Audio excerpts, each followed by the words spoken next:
last season. And by Mayo Clinic. You know where to go. Let's head live to the arena. With the call of tonight's game, here's Sloan Martin. The drive for 5 commences today. The number 1 Minnesota Lynx face the 8th seed Golden State Valkyries in round 1 of the WNBA playoffs. Sloan Martin with you from Target Center in downtown Minneapolis, building the atmosphere right now as players being introduced. The team that rocketed to first from the outset, never relinquishing that spot or ceding ground, begins its journey to a record 5th WNBA championship. They face a Valkyries team that has made history and defied expectations with 23 wins and a playoff berth in its first season of existence. But head coach Cheryl Reese says this is a team that they are not overlooking, 1 game away from securing the 6th seed, and a team that fights incredibly hard, even though Minnesota went 4-0 against them this season. Here's today's injury report brought to you by Mayo Clinic, your source for medical answers, and good news on this front for the Minnesota Lynx. Dejanay Carrington is available. She had missed the last 4 games with a left shoulder injury, and a huge reason why head coach Cheryl Reeves made the trade to bring her here is because of her ability to be transformational when it comes to playoff series. In her games with the Minnesota Lynx since being traded after the All-Star break from Dallas, nearly 9 points per game, 48% shooting, 45% from long range. She has been tremendous, plus brings that defensive energy. She has a big smile on her face right now. Also pink ombre in her hair as well. Some additions to the pink hair situation for the Minnesota Lynx, embracing that as part of their culture and identity, as have Lynx fans. Let's take a look at our starting lineups for today's game, starting with the Golden State Valkyries. Janelle Salon, Cecilia Zandalicini, who won a championship with Minnesota in 2017. Demi Fagbenle, another former member of the Minnesota Lynx. Kyla Charles, who has been very strong for the Valkyries, particularly against the Lynx. 12 points per game on 39% shooting in 2 games against Minnesota. Veronica Burton will wrap things up. The AP Most Improved Player of the Year. And for Minnesota, it is this solid group. Bridget Carleton, Nafisa Collier, who just wrapped up the second ever 50-40-90 season, first ever averaging over 20 points per game. Alana Smith, Kayla McBride, and Courtney Williams to take the court here at Target Center. Minnesota wearing their black Rebel jerseys with bright green details. Nafisa Collier giving some final words to the huddle before they break. This group so experienced, so connected, and making yet another run here in the postseason after last season turned out not how they wanted.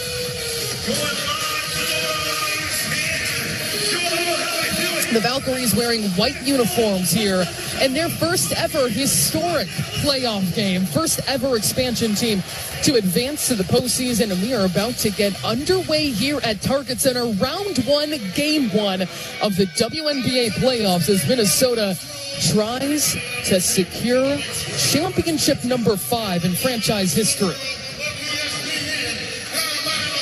It'll be Alana Smith and Fagbenle at the jump. And won by Minnesota. Courtney Williams going to work here against the Valkyries, being guarded by Kyla Charles, who brings size in that matchup. Working through Alana Smith on the right wing, looking for Nafisa Collier, cutting across the lane. Couple dribble, turnaround jump shot is good. Nafisa Collier, a fist pump as well, as Minnesota goes up 2-0 on the very first possession of the game.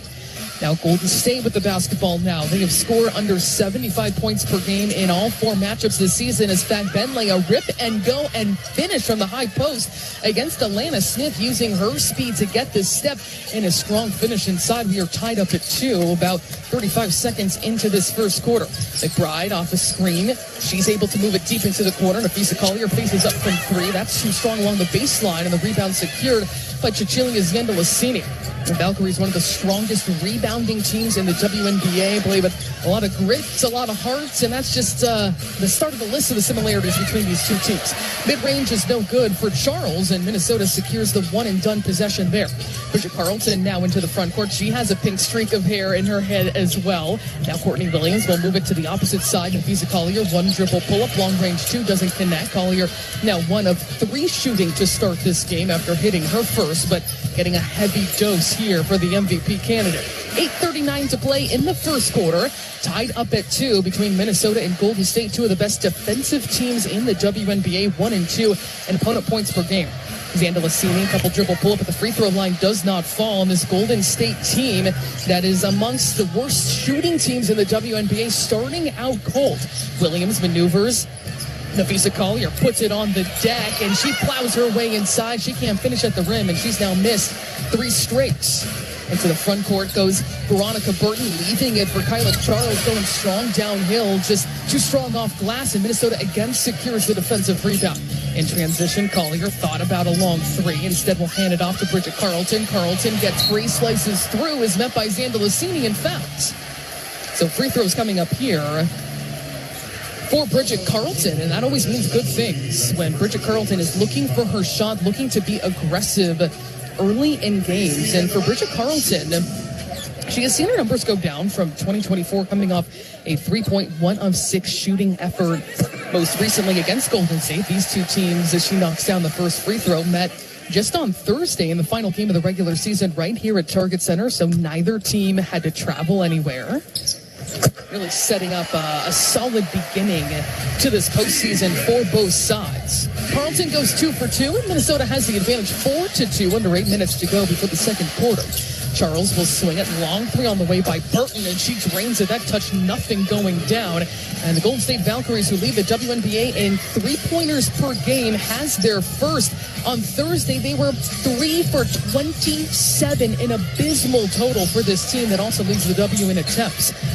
Looking down low, Courtney Williams, and then it'll be turned over by Alana Smith. She was met by Fagbenle in the air, a very difficult pass, and it was picked off. They had 14 steals against Minnesota on Thursday. Salon looking for the post up. She was double teamed, finds a cutting Fagbenle, and free throws coming up here for Fagbenle. And this is something that we have seen Golden State trying to do multiple times, and that is to use their size on the perimeter against Courtney Williams. That time, Janelle Salon, a 2024 Olympian for France in her rookie season, was able to get a post position against Courtney Williams. A double team came, and that was the opportunity for Fagbenle to just streak to the rim, and she knocks down the first free throw. Lynx basketball is brought to you by U.S. Bank. U.S. Bank is proud to be the official bank of the Minnesota Lynx. Second one coming up here to make it 7-4. It'll stay 6-4. The ball goes out of bounds, and it's going to stay Valkyries basketball off that free throw miss. So Carlton with a bucket, Collier with a bucket. Golden State led by Fagbenle's 3 points, and Burton with her triple as well. Up the baseline, out of bounds. Burton wants another here, launching it, and she's got it from long range right in front of Minnesota's bench. Veronica Burton has been incredibly consistent against Minnesota this season. 12 points per game, 39% on threes, 5 assists in those 4 contests. A steadying force who has increased her role as a leader on this team. Minnesota almost loses the basketball. 9 to shoot. Deep post up for Alana Smith. Sweeps her way across the lane. Jab fake for Kayla McBride. Floater on the baseline does not go, and the rebound secured by Xander Lassini. These two teams take so much pride in their defense. Also transition offense too. Burton hits Fagbenle in stride, and head coach Cheryl Reeve is going to call a timeout with the Golden State Valkyries up 11-4 to begin this game. Minnesota just 1 of 5 shooting to begin this one, and playoff game number 1. We're going to step aside, have the rest of the first quarter when we come back on the Minnesota Lynx Radio Network. Ever wonder how artificial intelligence or 3D printing is used to solve medical problems? Or how research is discovering new ways to slow or even stop medical conditions we used to think of as untreatable? I'm Kathy Worzer. Listen to Tomorrow's Cure, a podcast where I interview experts from Mayo Clinic and other renowned organizations. What they describe may sound futuristic, but listen and you'll find out Tomorrow's Cure is already here. Find it now wherever you get your podcasts. At Target, we're home court advantage for the hometown sports fans. And with the Timberwolves season in full gear, we're here to help you gear up and make your game day prep a slam dunk. Hear that? That's what you call a buzzer-beating three-pointer for the win. Time to dish up your famous nachos or put a full-court press on some jalapeno poppers. Then serve up some sweet desserts to celebrate the W. However you do game day, we're here for it at Target and Target.com. Looking to shoot your shot and score big, all while giving back to your community? Pilot Games is bringing entertainment with exciting electronic pull tabs to bars and restaurants across Minnesota. Every play is a shot at a jackpot and an assist to a local charity. It's entertainment with a purpose. So next time you're out, look for Pilot Games. Big wins, local impact, nothing but net. Learn more at pilotgames.com.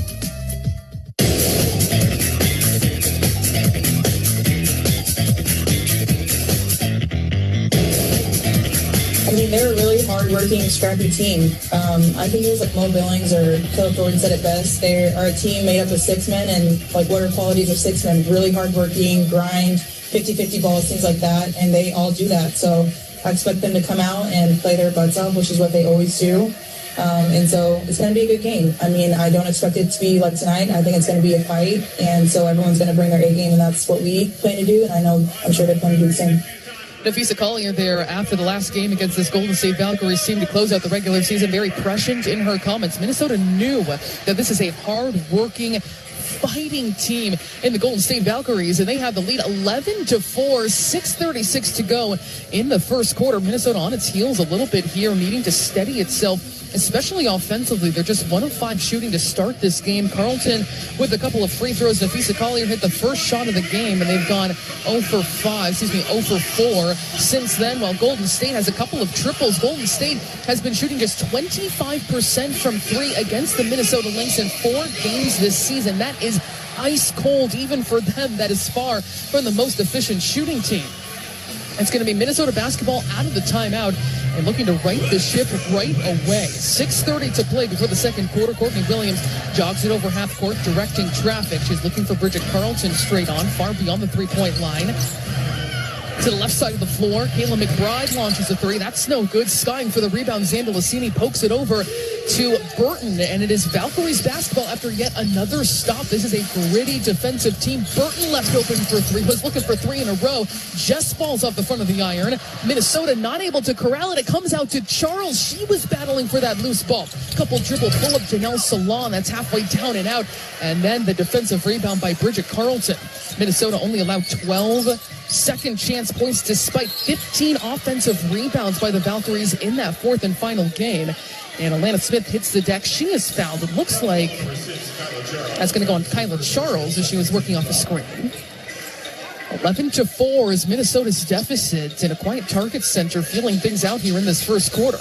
Smith gets it off the far sideline out of bounds, and Courtney Williams will engineer this offense. Off a curl, Kayla McBride promptly double-teamed, gets herself open. 1 dribble fade doesn't go, and Minnesota now shooting 1 for 7 from the floor. McBride 0 for 3 as Kyla Charles gets it into the front court, guarded by Williams. Looking at the high post against Fag Benley, she'll hand it off to Burton, and then back to Fag Benley. She has it just at the top of the free throw line. Burton wants a long 3. That's too strong. Tipped out by Salon.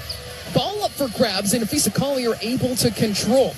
Approaching the 5-minute mark of this first quarter, Courtney Williams uses a high screen from Smith and then from Collier. Collier now outside the three-point line. She's going to take off into the paint, floats it up, and in with the contact. Napheesa Collier, the superstar she is, feels things stagnant for her Minnesota Lynx and stepping up with a physical finish. 11-6 is Minnesota's deficit with a 3-point play opportunity coming up for Fee. It was just so fun to hear all her teammates and coaches celebrate just the second ever 50, 40, 90 season in WNBA history, and to do it averaging nearly 23 points per game. Just a remarkable season for the MVP candidate. It is 11-7 at the 5-minute mark. Valkyries with the basketball again. Xanda Lassini is fouled, and she's going to be shooting 3 free throws. She was being guarded by Alana Smith, who looked like she just followed the ball, put the hand up as she started to shoot. But not seeing a big protest there. So 3 free throws on the way for Cecilia Xanda Lassini, who shoots 88% from the free throw line this season. I think 2 of the most beautiful, aesthetically pleasing shots are on the floor right now, and I'm looking at them standing near each other. And Kayla McBride and Cecilia Zandalicini. McBride's release is so quick, it can be hard to overlook how fundamentally gorgeous her shot is. But Zandalicini is another one, too, with Lynx fans certainly familiar when she was practically a baby when she was here back in 2017 and 2018. So took some time off from the WNBA, returned last season with Minnesota, going to the WNBA Finals, and then now has continued to blossom in her first season with Golden State. After those free throws, it is 14-7. Zandalicini goes 3 for 3. No surprise there. Under 5 minutes to play, Courtney Williams dancing near the logo against Burton, a strong defensive player. The long-range 2 does not fall. The rebound ripped down by Salon. And Golden State limiting Minnesota on the offensive glass. Certainly no substitutions. Till just now, Jessica Shepard new into the game, maybe needing that rebounding presence. And it's going to be a turnover caused by Minnesota's torrid defense there.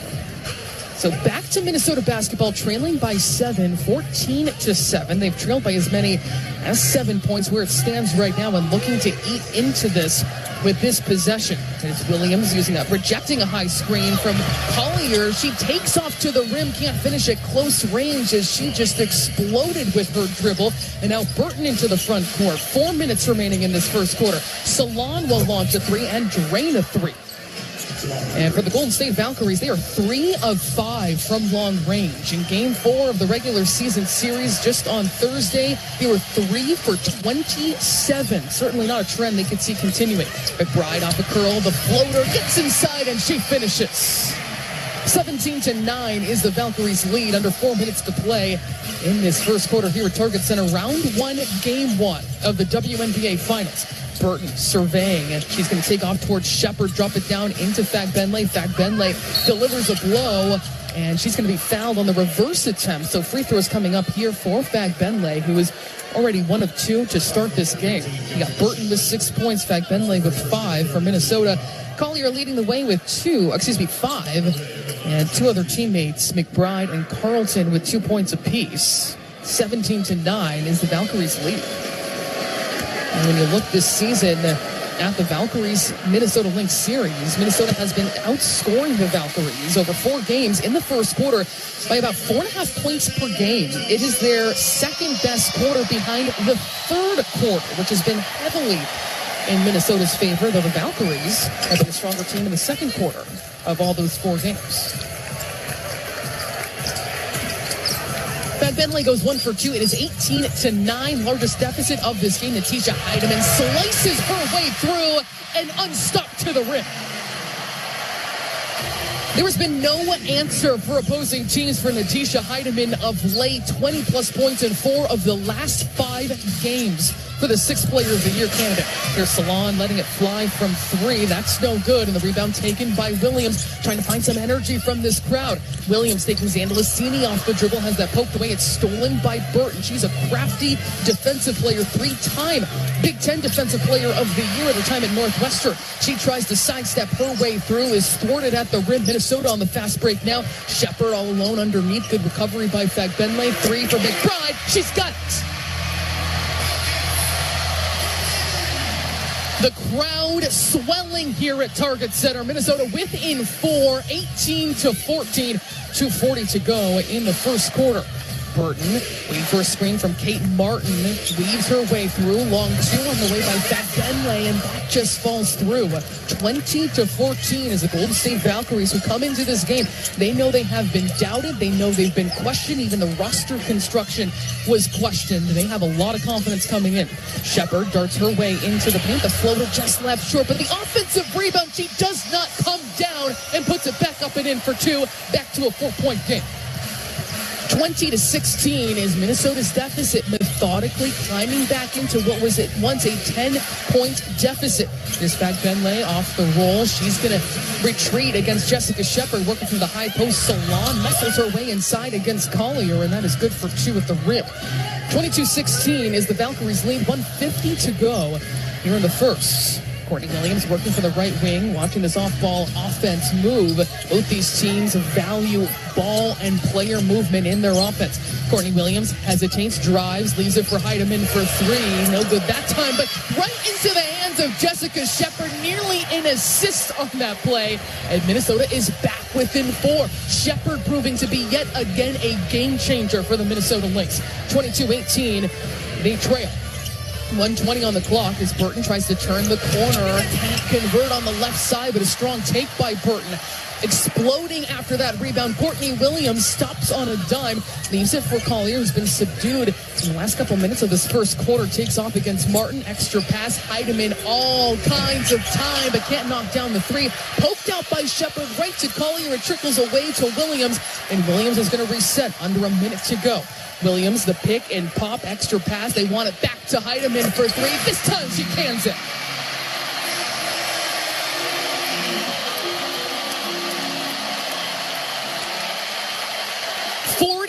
Seconds left in the first as Minnesota has battled back from an early deficit. Fans on their feet, players clapping, showing their appreciation for how they have fueled this run early on. Minnesota within 1, 22-21, 49 seconds left. And it's Valkyrie basketball.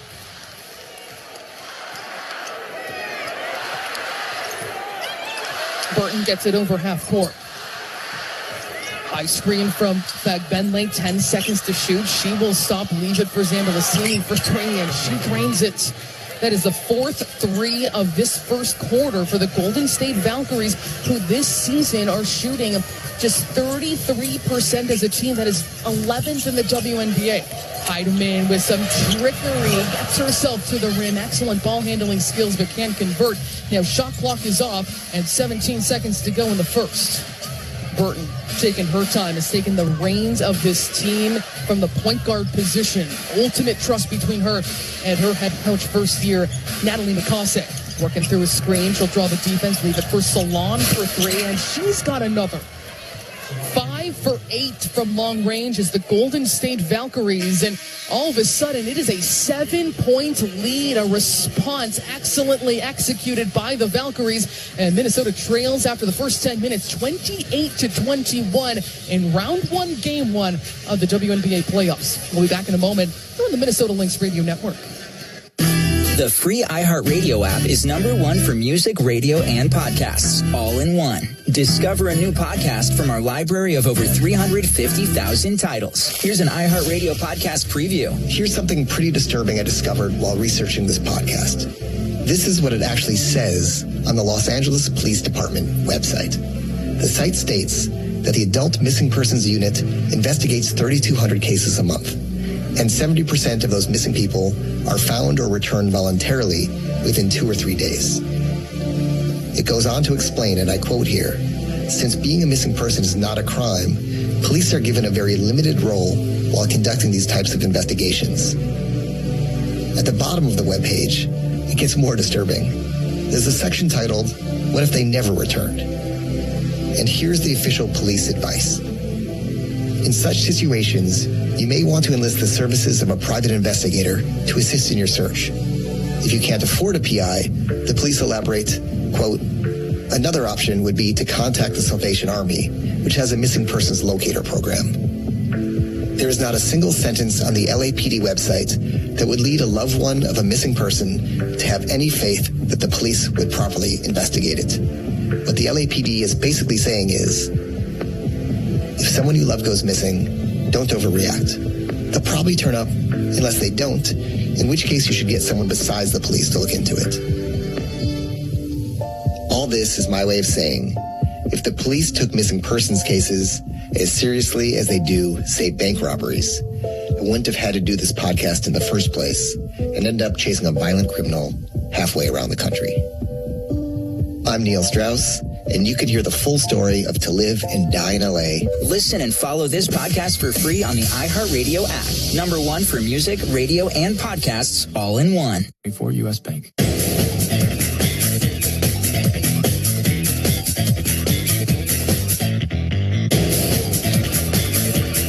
Does a lot for us. You know, Tia's so different than the other guard play that we have. And her ability to change pace, get through a small space, touch the paint, get her touches at the rim. She's shooting her highest two-point field goal percentage of her career. So getting layups, getting in there, and we've got the floor spread for her. She's doing a great job of just being locked in on each game plan of what's available and being really coachable. And what do we need this game?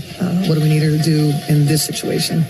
She's probably playing the best that she has in her career over this stretch. I think that's pretty solid to say by head coach Cheryl Reeve, but I don't think there'd be much disagreement even from Natija Heidemann herself. 20-plus points in 4 of the last 5 games and 5 points off the bench in under 4 minutes in that first quarter. Both her and Jessica Shepard leading 6th Player of the Year candidates despite being on the same team. This number 1 Minnesota Lynx complete game changers. 9 of Minnesota's 21 points in under 5 minutes on the floor for both of them combined. But Minnesota trails the Golden State Valkyries 21-28 leading into the second quarter. Sloan Martin along with you here at Target Center on this Sunday afternoon. Game 1 of round number 1 of the 2025 WNBA postseason. Minnesota trailed by as many as 10 points in that first quarter, but something that's also intriguing to me is the fact that Minnesota has scored 12 points in the paint. The Valkyries lead the WNBA in opponent points in the paint, fewest I should say, at about 29 points per game, which is just a phenomenal figure, something that they have hung their hat on this entire season between these top 2 defensive teams in the WNBA. It is Valkyries basketball to start the second quarter. Xander Lassini lost her footing, and Burton is going to have to run a different kind of play here. She's one-on-one against Williams. Now gets Xander Lassini back into it near the logo. High screen from Ileana Rupert. Xander Lassini too strong from 3. Both Shepard and Rupert were wrapped up, and that foul is going to go on Rupert. Now, Rupert we did not see in the first quarter, but she is another game changer off the bench as well. She had career highs in games, points per game, 3-point percentage, rebounds, assists, steals, and blocks. I don't think there's about much else she could have upped her game with. Second in the WNBA, though, in 3-point field goal percentage behind Sonia Citron. She has shot just 33% from long range against Minnesota, so we'll keep an eye on her as Minnesota goes back on offense, trailing by 7. Courtney Williams takes the pass, and from the free throw line, that's no good. A set play for Williams, and Janelle Salon will come away with the basketball. They've been excellent on the glass in this game so far as Burton is able to get herself free. A step back on the way, that just sails out of bounds, doesn't touch anything, and Minnesota will make that stop. Golden State now 5 for 10 shooting from long range. Minnesota 2 for 6. These are the top 3-point shooting teams in terms of productivity in threes per game, number 1 and 2 between Minnesota and Golden State. But the Lynx, the top 3-point shooting team in the entire WNBA. Here's Collier launching from 3. That's off target. And Collier now 2 of 6 shooting. Offensive rebound, though, keeps it here. It goes out of bounds, though, and will stay Minnesota basketball 55 seconds into the second quarter. 28-21 is the Valkyries' lead with 9:05 to play. Baseline out of bounds, extra pass. Carlton quickly closed out upon, slicing along the baseline. Shepard extra pass. Williams lines up a 3. That's off target as well. And a rebound goes to Burton. Williams 0 for 4 to start this game.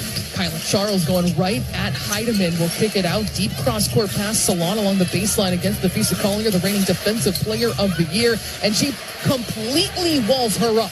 Burton, though, gets the pass. Off glass is too strong, and the rebound secured by Collier. Those are a couple of Olympians going at it. Salon and Collier met in the gold medal game at Paris. Here is Heidemann getting herself to the rack. Heidemann just ball in her hands. There has not been an answer by the opposition. A timeout is called as Minnesota makes it a 5-point game here in downtown Minneapolis. Heidemann just going downhill unstopped. She's been able to do what she wants this last stretch of games. I'm going to step aside right here. Minnesota trailing 28-23, 8:25 on the clock in the second quarter. You're listening to Minnesota Lynx basketball. Lynx fans, thanks to Xfinity, you can rep the squad in style. Xfinity is giving away a free pair of limited edition Lynx socks. Screen comes from Smith. They switch on the screen. Williams has Cloud back on her. A deep 3 by McBride. Yes! Just visit a participating Minnesota Xfinity store, ask for yours, and take them home with no purchase necessary. Supplies are limited and only one giveaway per household. Find your store at lynxbasketball.com/Xfinity. It's what you wait for all week. The three-pointers, the rebounds, the thrill of every shot. Win or lose, it's the hope that keeps you coming back. The dream that this time, it might be your year. And so you represent with anticipation and with pride. Because when the pressure's on, your support is everything. That's why the NBA store is here to support you. Check out the largest selection of official NBA gear at NBAstore.com. A Fanatics experience.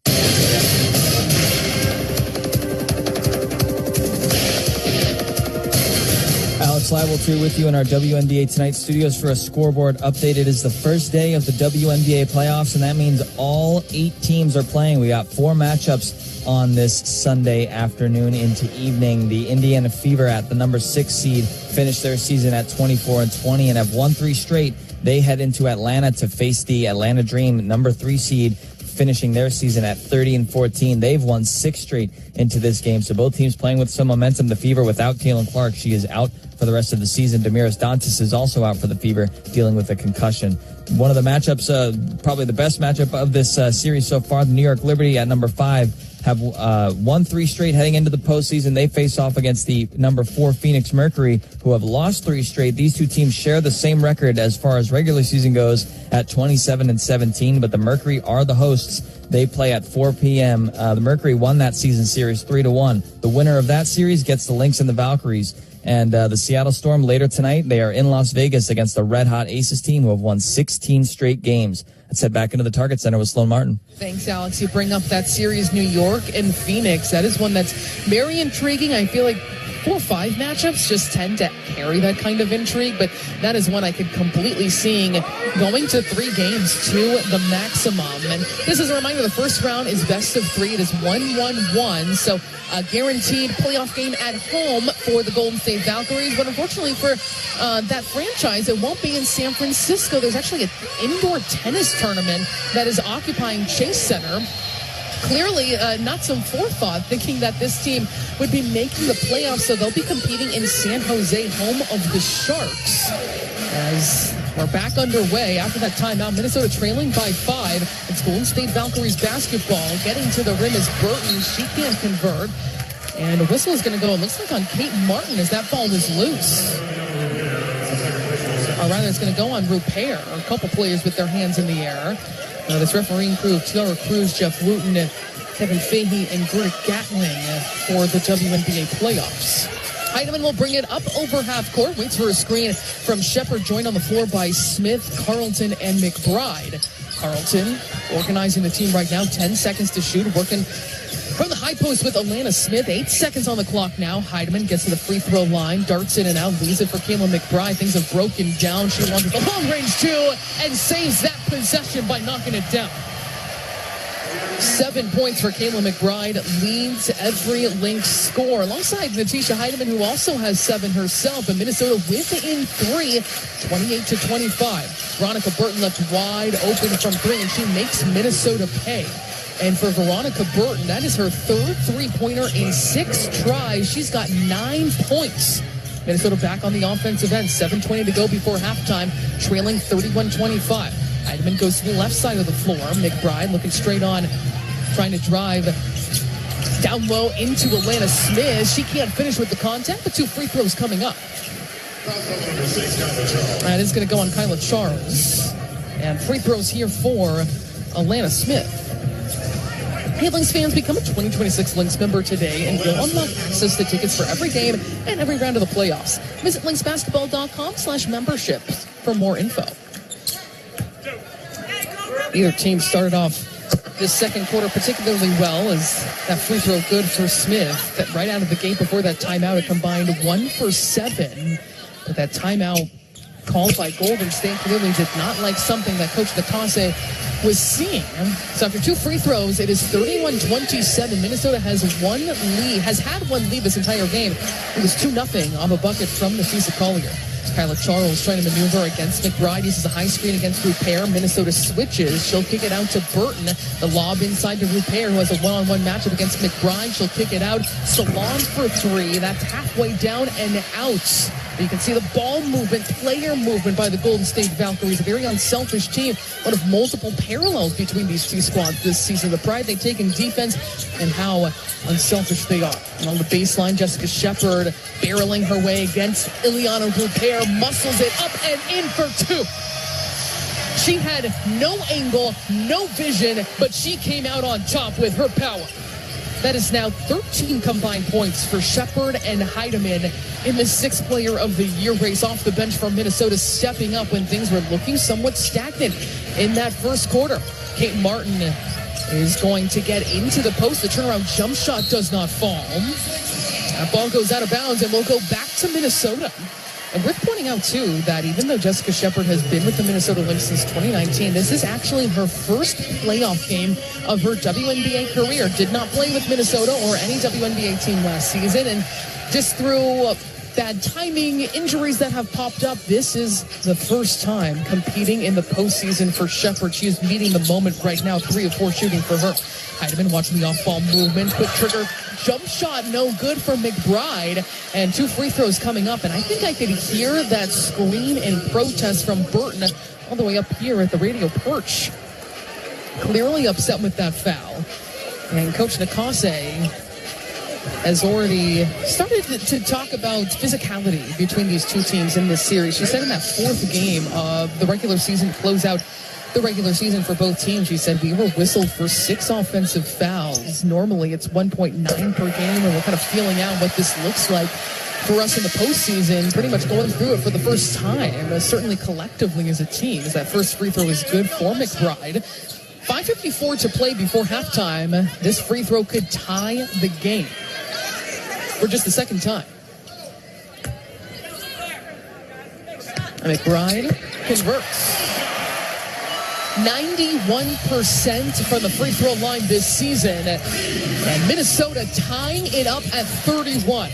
5:45 to play before halftime. Burton running the offensive show here. Kyla Charles has been quiet so far. Double teamed in the paint. May have stuttered her feet. Coach Reeve trying to say that was a travel. It's still Valkyrie basketball. 5 to shoot. Burton slicing her way inside. Leaves it for Fag Bentley along the baseline. That touches nothing, and Minnesota makes the stop. Heidemann coming up with the loose basketball on the weak side. A hard screen by Collier. She's darting to the rim. Gets it from Heidemann. Trying to post up against Kyla Charles. Wide open 3 for Smith. That just clings off the iron. And the Valkyries back in possession again. Burton speeding her way up the floor. Met by Bridget Carlton. And then Carlton's going to be whistled for a foul. And both her and head coach Cheryl Reeve not pleased with that whistle. And she was bringing her defense tight. Burton was trying to cross her over and get free with her dribble. And the referees contend she got her hand in there. Tied up at 31, 5:10 to play in the second quarter. Burton uses a high screen from Fag Bentley. Takes up her dribble, lobbed inside to Fag Bentley, who has the angle against Collier. And Collier affects that shot. She misses at point-blank range. Under 5 minutes to go, McBride getting downhill, extending to the rim, and finishing. Minnesota outscoring the Valkyries in this second quarter, 12-3. They have their first lead since it was 2-0. Salon wasn't ready for that pass along the baseline from Burton. Minnesota can extend right here. McBride, cross-court pass to Heidemann. The hesitation. She has Kate Martin on her. Now sizing things up, cutting along the baseline. Alana Smith, a whistle comes. She was hammered on that play. And free throws coming up here. But more beautiful offense by the Minnesota Lynx, who have clicked into gear in this second quarter, which in this season series between these two teams has normally been won by the Valkyries. They have the edge, winning those 4 second quarters by nearly 2 points per average, on average. So Alana Smith hits back iron. That drops through on her first free throw. Lynx basketball is brought to you by U.S. Bank. U.S. Bank is proud to be the official bank of the Minnesota Lynx. Goes 1 for 2. Alana Smith right there. That rebound tracked down by Xanda Lassini, and Minnesota leading by 3. This also their largest lead of the game. And there's going to be a whistle here. It looks like the clock with an issue. Right now reading 4:25 with 21 seconds. And we're quickly back to work.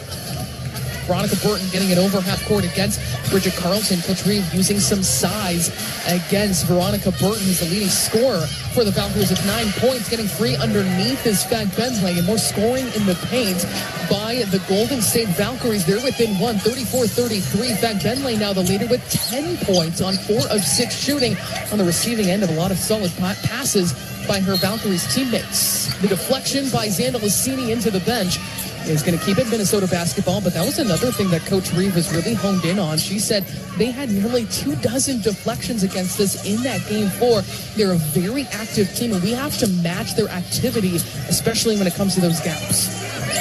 Under 4 minutes to go before halftime, Minnesota with the basketball, leading by 1, 34-33. Slow out of the gate here on this possession. Heidemann, the hesitation, looks behind her, attacks right of Fag Bentley, and puts it back up and in. Does not touch the ground either. We have seen a whole new level unlocked by Natisha Heidemann, whether it is any part of her offense. Right there working the offensive glass like we haven't seen. Burton is tripped up by Collier, trying to take off to the rim. The Valkyries looking a little chaotic on that possession. 3:33 on the clock. Minnesota in the bonus right now.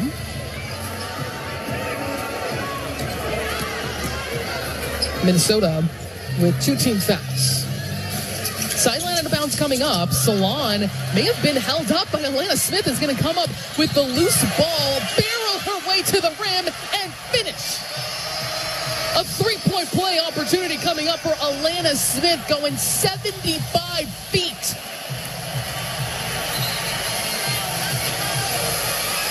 She got tangled up with Janelle Salon on that sideline out of bounds, and she just muscled the ball away and then steamrolled her way to the rim. Alana Smith doing a great job of getting herself to the free throw line, where she is 3 of 4 in this game, has 5 points. And this refereeing crew talking things up right now.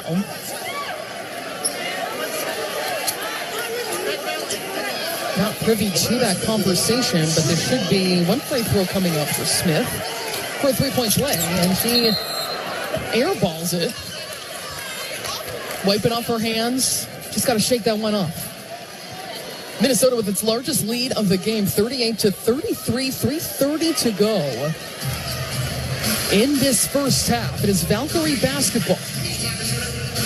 Minnesota shooting at 45%. The Valkyries, after a hot start, 39%. Burton guarded by Carlton.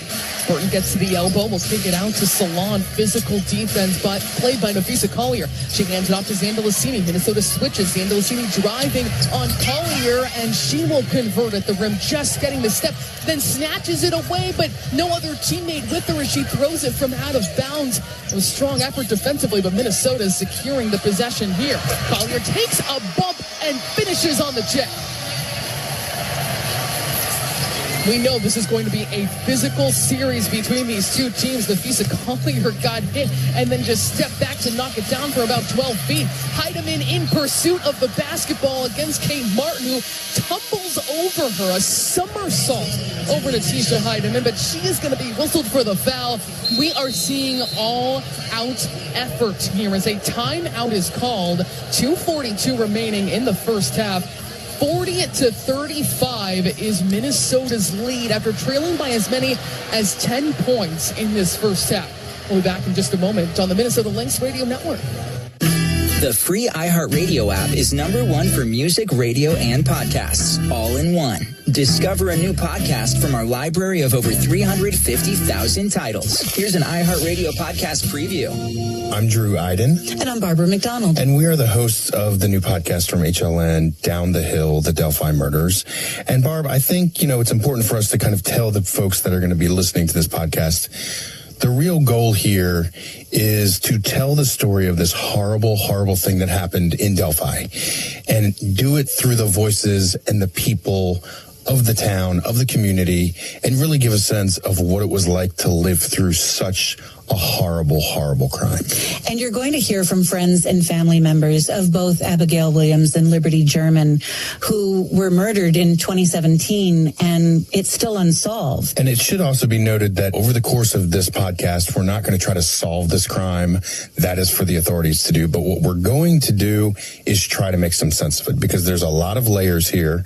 There's a lot of speculation. There's a lot of theories. And so we're going to try to make some sense of what happened in this town. You'll be able to hear Down the Hill, the Delphi Murders. This is HLN's first original podcast. You can also go to downthehillpodcast.com to see maps and photos and a lot of bonus material.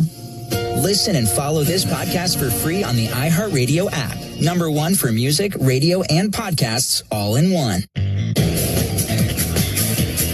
do think we're a better team just because we have that year of experience, and I think experience always makes better teams, better players. Like, we know what it takes to get there. We got there to the very last possible game of the season last year. We know what it takes. So I think that experience did make us better. It made us hungrier, and obviously that's something that we're thinking about going into the playoffs this year. It didn't end the way that we wanted it to, and so to have a different outcome, you need to approach it differently. So I think we're super excited for the playoffs to start, show that everything we've been working on the whole year. And there's not a better group of people that I want to do it with. I mean, these people, it's like we're sisters at this point. The closeness, like we've talked about this for 2 years. I mean, the way that we go to work for each other, I've never been on a team like this, and so I wouldn't want to do it with anybody else. Napheesa Collier there reflecting on her team, on their connectivity. But something I think about when she talks in that manner is head coach Cheryl Reeve has long talked about this group of players who have won 64 games in 2 seasons, about how they are problem solvers, how by the time she gets back to the huddle, they've already found some kind of solution. They have regrouped, they have galvanized themselves. And that is what Minnesota has done in this second quarter, shooting 58% from the floor, holding Golden State to 27%, and turning a 10-point deficit into a 5-point lead in this quarter alone. It took till this quarter for Minnesota to get out of that hole. They had only led at that point 2-0, and were on their heels working from behind. It's Golden State basketball out of the timeout. Zandalicini, a couple of pump fakes. The mid-range doesn't fall, and the rebound snatched away by Napheesa Collier, 7 points. That her 5th rebound of this contest, as one of her 5 double-doubles this season against Golden State coming earlier this year. Smith threads it inside. Collier surrounded by 4 jerseys. The turnaround jump shot doesn't fall, but she'll be shooting 2. That was something that Natalie Nakase, the head coach of the Golden State Valkyries, talked about after that 4th and final game this season, where Collier was magnificent, as we have become accustomed to seeing. She had 19 points on 8 for 10 shooting, 3 of 4 from 3 to secure her 50-40-90 season. And Natalie Nakase said, yes, she is incredibly talented and draws a lot of attention from opposing defenses. As Collier was good on that first free throw, but she said we can't let her get loose for 20-plus points against us. And Collier really dictating things right now. She's got 8 points for the Minnesota Lynx. Lynx led by Kayla McBride's 11 so far. And now Collier with 9 and her tally. 42-35 is Minnesota's lead. 2:19 to play before halftime as Burton crosses over half court, still met by Bridget Carlton. This has been a great matchup for Carlton, trying to get her to slow down after that start. That Benway delivers a blow against Smith and is able to finish inside, matching physicality between those two in that matchup. It is 42-37, under 2 minutes to play in this first half. Collier maneuvering outside the three-point line, now back in the hands of Heidemann. McBride sets her feet, gets free, and knocks down the triple. Kayla McBride with an exquisite first half for the Minnesota Lynx. She is 2 for 5 from long range, 14 points. And this is a turnaround game for Kayla McBride, because she had been in a 4-game slump, just 6.5 points per game, 24% shooting, 15% from long range. As Zandalicini can't get that to fall. Offensive rebound for Kate Martin. Here is Burton dialing up a 3. That is also too strong. Another offensive rebound, this time Salon. And Kayla McBride is right there to wrap her up for a jump ball. And still holding on to it. before they're finally separated. You can see how Kayla McBride, as a veteran, has elevated her intensity in this first half. It is apparent. So as I mentioned, she's been in a little bit of a scoring slump right now, but in the 6 games prior to that, she was averaging 17 points per game, 55% from 3 on 7 attempts per game. So we knew she was going to get back there, and this first half is evidence of that. 14 points, 5 of 8 from the floor for McBride. And about to jump it up here with Janelle Salon. Minnesota, with its largest lead of this game, down by 10 in the first quarter, now leading 45-37, 1:19 to go, and looking to finish this first half strong. Won by Minnesota, and they are back in possession.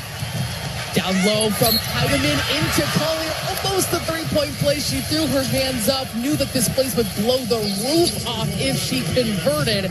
But free throws coming up here for Napheesa Collier, and that was ignited completely by Natisha Heidemann. The ball was batted around a couple of times, gobbled up by McBride, quickly found the outlet in Natisha Heidemann, and she led the break down the floor. Of course, Collier running the floor rewards her post player for that. The perfect pass at the perfect angle as Collier knocks down the first. And just a great example of how well this team plays together, plays off each other, and that's because they care about each other, from what we hear from these players and Coach Reed. Collier goes 2 for 2, and Minnesota continues and extends its largest lead of this game, 47-37, with a minute to play. The Valkyries now, their backs against the walls after a very hot start. Back Bentley will swing it over to Xanda Lassini.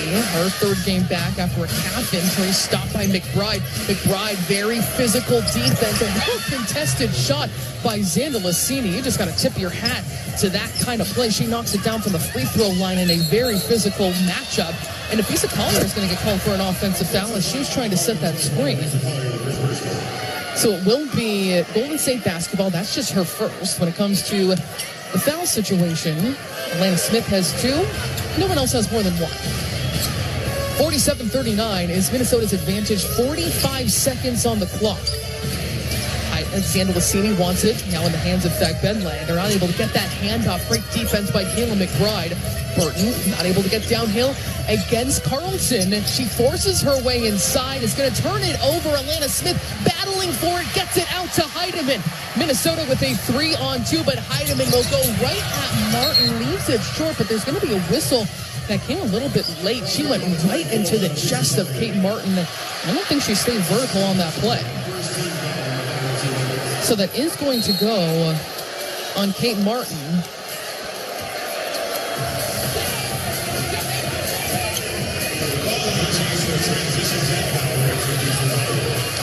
Oh, this is a surprise. Just had to listen for that announcement. That is now going to be a transition take foul on Napheesa Collier. So that goes from being 2 free throws for Natisha Heidemann to now a free throw opportunity for Golden State and the basketball. Napheesa Collier trying to plead her case or get some kind of explanation.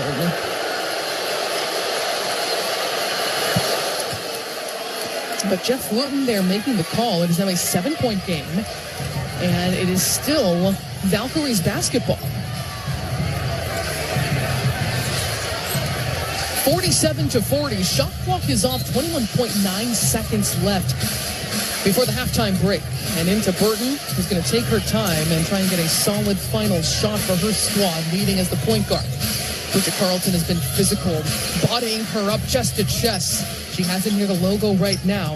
8 seconds to play. High screen comes from Fag Bentley. The lob inside to Fag Bentley. She misses at the rim. Could have been perfectly executed. The heave from Heidemann is going to be left short. And Minnesota erases a 10-point deficit in the first half. They lead by 7 heading into the break. 47-40.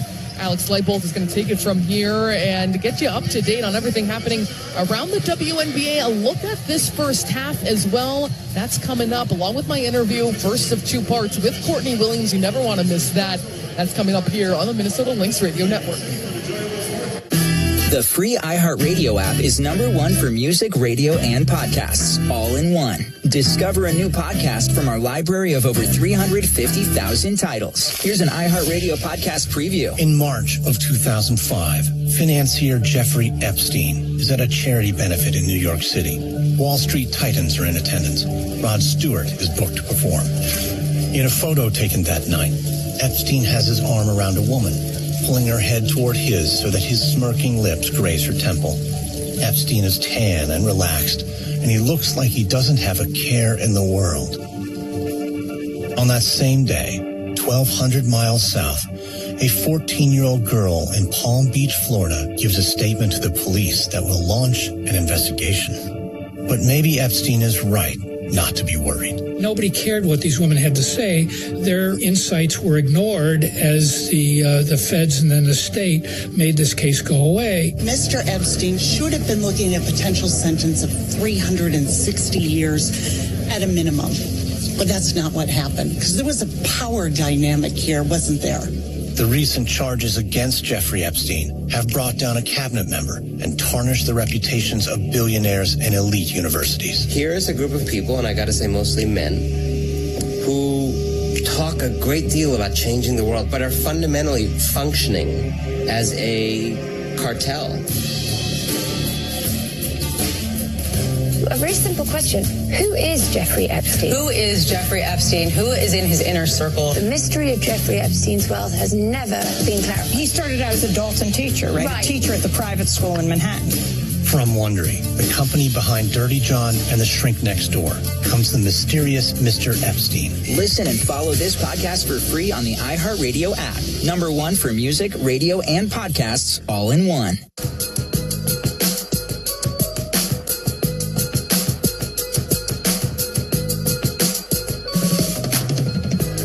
It's 42-37, under 2 minutes to play in this first half. Collier maneuvering outside the three-point line, now back in the hands of Heidemann. McBride sets her feet, gets free, and knocks down the triple. Kayla McBride with an exquisite first half for the Minnesota Lynx. She is 2 for 5 from long range, 14 points. This is a turnaround game for Kayla McBride. 14 first half points, 9 coming in that second quarter as Minnesota leads 47-40. That was 9 second quarter points from Kayla McBride there. She leads all scorers in this contest with 14 in the first half. As we welcome you in to the WNBA Tonight studios from the Target Center, Alex Leibold here with you to walk through some of those first half highlights and the box score that tells the story of how the Lynx went from down 10 to up 7 after 20 minutes of play. This is round 1, game 1 of the WNBA playoffs this afternoon at the Target Center between the visiting number 8 seed Golden State Valkyries and the top seeded Minnesota Lynx. Napheesa Collier got the party started with a 2-pointer. She would then miss her next 3 shots, and the Valkyries would jump out to an early 10-point lead before Minnesota was able to claw back. Heidemann all kinds of time, but can't knock down the 3. Poked out by Shepard, right to Collier. It trickles away to Williams, and Williams is going to reset under a minute to go. Williams, the pick and pop, extra pass. They want it back to Heidemann for 3. This time she cans it.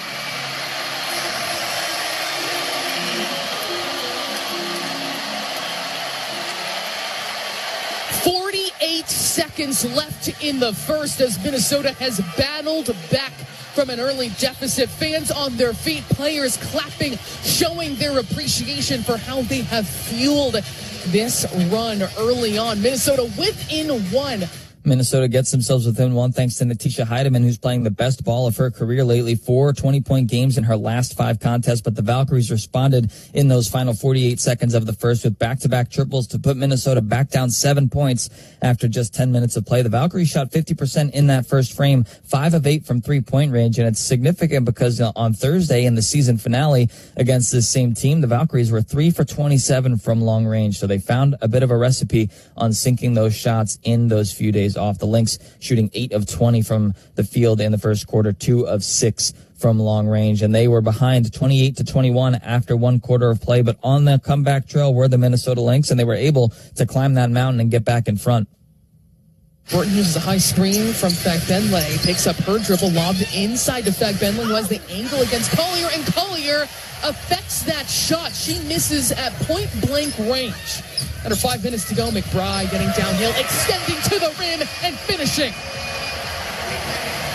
Minnesota outscoring the Valkyries in this second quarter, 12-3. They have their first lead since it was 2-0. Lynx co-captains combining there to give Minnesota a slim lead that they would not just hold on to, but extend as they outscore the Valkyries 26-12 in the second frame to end up with that 7-point lead after 20 minutes, 47-40. The Lynx shooting 53% in that second quarter, just 1 of 5 from 3-point range, though. That's something that the Lynx are going to try and improve on or pivot from. They're 3 of 11 in that first half, just shooting 27% from long range, as the Valkyries are shooting 40% from the field and 40% from long range. Kayla McBride is the leading scorer in this contest with 14 points, 9 of those coming in the second half. She has 2 3-pointers, and that's significant because if she sinks one more in the regular season in 2025, when KMAC has sank 3 or more triples, the Lynx have 15 wins and 4 losses in those 19 games. So that's a point of emphasis maybe to get the ball into KMAC's hands if she is feeling it. The Lynx have 15 points from their bench from the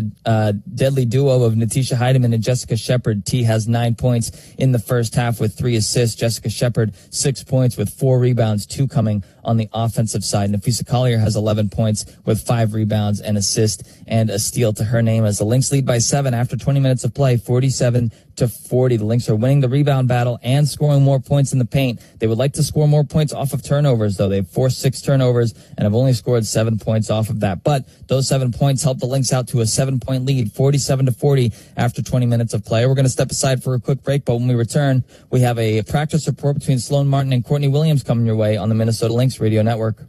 At Target, we're home court advantage for the hometown sports fans. And with the Timberwolves season in full gear, we're here to help you gear up and make your game day prep a slam dunk. Hear that? That's what you call a buzzer-beating three-pointer for the win. Time to dish up your famous nachos or put a full-court press on some jalapeno poppers. Then serve up some sweet desserts to celebrate the W. However you do game day, we're here for it at Target and Target.com.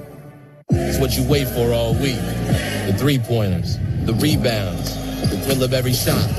Win or lose, it's the hope that keeps you coming back. The dream that this time, it might be your year. And so you represent with anticipation and with pride. Because when the pressure's on, your support is everything. That's why the NBA store is here to support you. Check out the largest selection of official NBA gear at NBAstore.com. A bananas experience. Lynx fans, thanks to Xfinity, you can rep the squad in style. Xfinity is giving away a free pair of limited edition Lynx socks. Screen comes from Smith. They switch on the screen. Williams has plowed back on her. A deep 3 by McBride. Yes! Just visit a participating Minnesota Xfinity store, ask for yours, and take them home with no purchase necessary. Supplies are limited and only 1 giveaway per household. Find your store at lynxbasketball.com/Xfinity. At Mayo Clinic, we are predicting the unpredictable. Our experts are using a patient's own anatomy to create 3D printed, life-size organ models to map out challenges ahead of time, making complex surgeries more precise, efficient, and less invasive. We are making more possible at Mayo Clinic because every day we're doing what's never been done. Learn more at mayoclinic.org/possible. Mayo Clinic. You know where to go. This copyrighted telecast of WNBA Enterprises may not be retransmitted, reproduced, rebroadcast, or otherwise used in any form without the express written consent of WNBA Enterprises.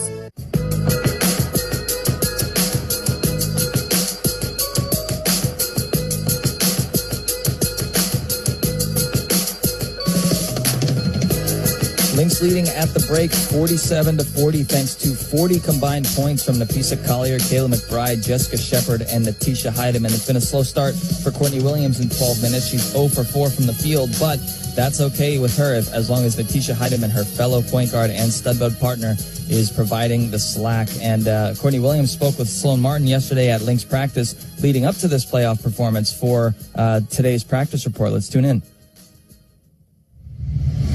Courtney, start the playoffs this season. A lot of people might look at, obviously, previous results with Golden State, how strong those have been. What is just the difference going into the playoffs? Do you look at those previous games, or what does it mean when you step into now going into the postseason against the same team?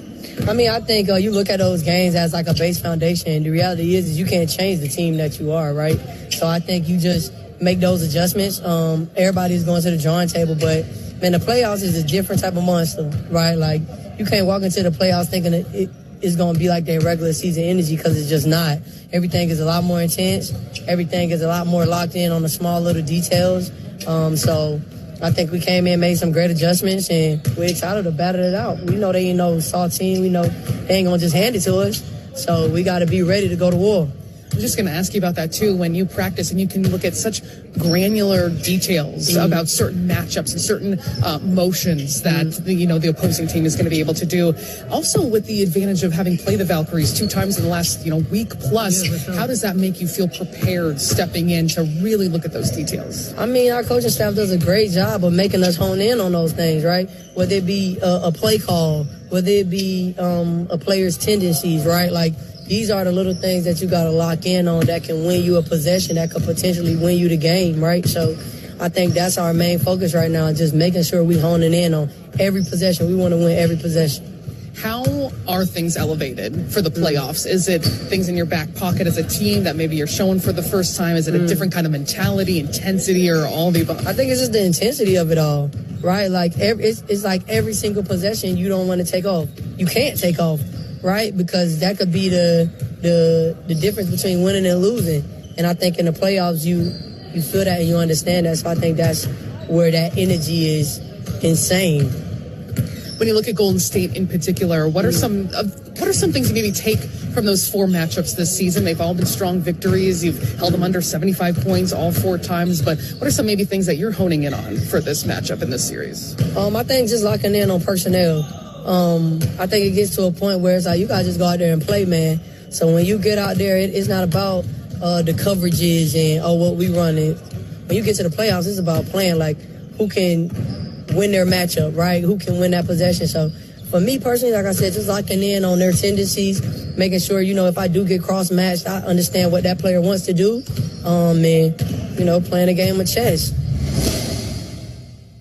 Playing a game of chess in the playoffs. It's all about strategy and intensity, and we've certainly been treated to that here today. 47-40 is the halftime score at the Target Center. Before we do anything else, let's pause for 10 seconds and allow our stations to identify themselves here on the Minnesota Lynx Radio Network.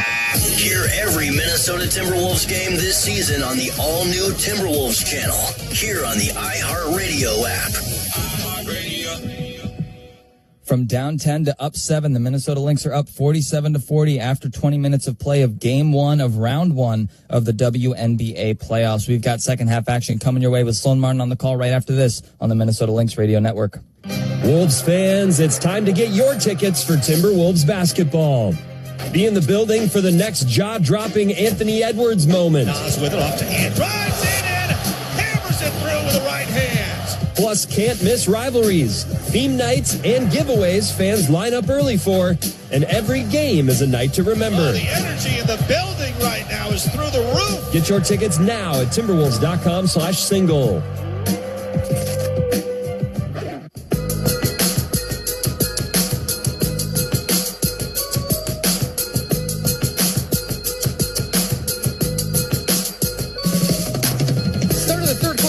By Lynx assistant coach Lindsay Whalen. Coach, what do you most attribute turning that 10-point deficit into what was a 10-point lead? Yeah, I think just defensively. Defensively for sure. Got some stops, finished with the rebound. Obviously making shots is great, but we just really, had to hang our head there defensively and get some stops so we could get out and run a little bit. What about scoring in the paint? Nearly the season average the Valkyries allow per game. Yeah, obviously T got downhill right when she came in. Fee, Jess, some of the ones that, were able to get some post-ups. And I thought we got out in transition a little bit there. Lan had that big steal. Those are all pain points, which are big for us. Coach, thanks so much. Good luck in the second half. Thanks. 47-40 is Minnesota's lead heading into the second half here at Target Center. It is Game 1, Round 1 of the WNBA playoffs for this group in the Minnesota Lynx that rocketed out to first place, never relinquished that or ceded any ground, and are now trying to go 1-0 to start off this playoff journey to what they hope will culminate with a record 5th WNBA championship by the time we get to October. So Minnesota was down by 10 points after in that first quarter, and the Golden State Valkyries shot tremendously well, 50%, including 5 of 8 from three-point range. In the most recent meeting, which was literally days ago, the Valkyries shot 3 for 27 from long range. So Minnesota allowed them to get hot to start this game and clamped down in the second quarter. The Valkyries just 1 for 7 from range in that second frame, but Minnesota, most importantly, as I asked Coach Whalen, able to score in the paint, 22 points in the paint. In that first half, the Valkyries are surrendering only 29 to their opponents in the paint per game. That leads the WNBA. Start of the second half here, fans on their feet waving towels at their seats that say drive for 5, and it is Valkyries basketball to start things up. Veronica Burton started off incredibly hot in this game, but was subdued in that second quarter. It was Xander Lassini, patient through a pick and roll, hesitating, now barreling downhill, and she's going to earn herself a trip to the free throw line. So that's going to go on Alana Smith, and that would be her third. Minnesota leads by 7, 47-40, 9:46 to go in this third quarter with Xander Lassini, who was 3 for 3 from the free throw line. That came all on one trip. She was fouled actually by Smith on a three-pointer, and now she's 4 for 4. Lynx basketball is brought to you by Treasure Island Resort and Casino, the exclusive casino partner of the Minnesota Lynx.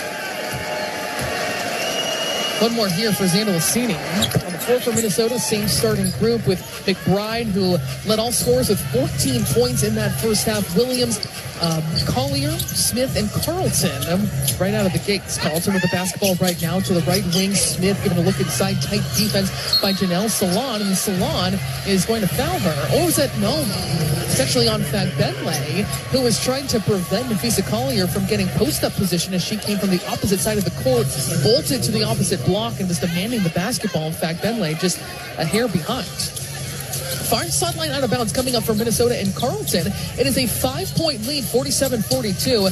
Now Williams has Kyla Charles on her. Nafisa Collier one-on-one with Burton will drive, kick to Williams. Collier wants it back, a deeper post up. The fade is good. There's that fade that fans love so much that has worked her into an MVP. 49-42 is Minnesota's lead a minute into this third quarter. Give and go, Xander Lassini parades down into the paint. Quick ball movement. Burton now swings it straight on. Xander Lassini from 3 is off target, and flying in for that rebound is Alana Smith. She had just 1 rebound against this team, and Coach Reed challenged her. She said, we can't have post players with only 1 rebound. Here's Nafisa Collier from the free throw line. Will drive, kick, Smith for 3. She's got it.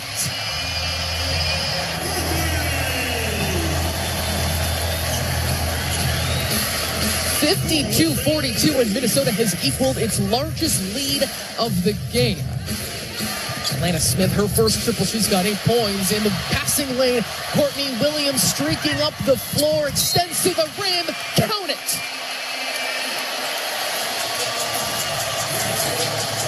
A 3-point play opportunity coming up for Courtney Williams, who turned on the Jets after the steal. That's actually her first point of this game. She was 0 for 4 in that first half.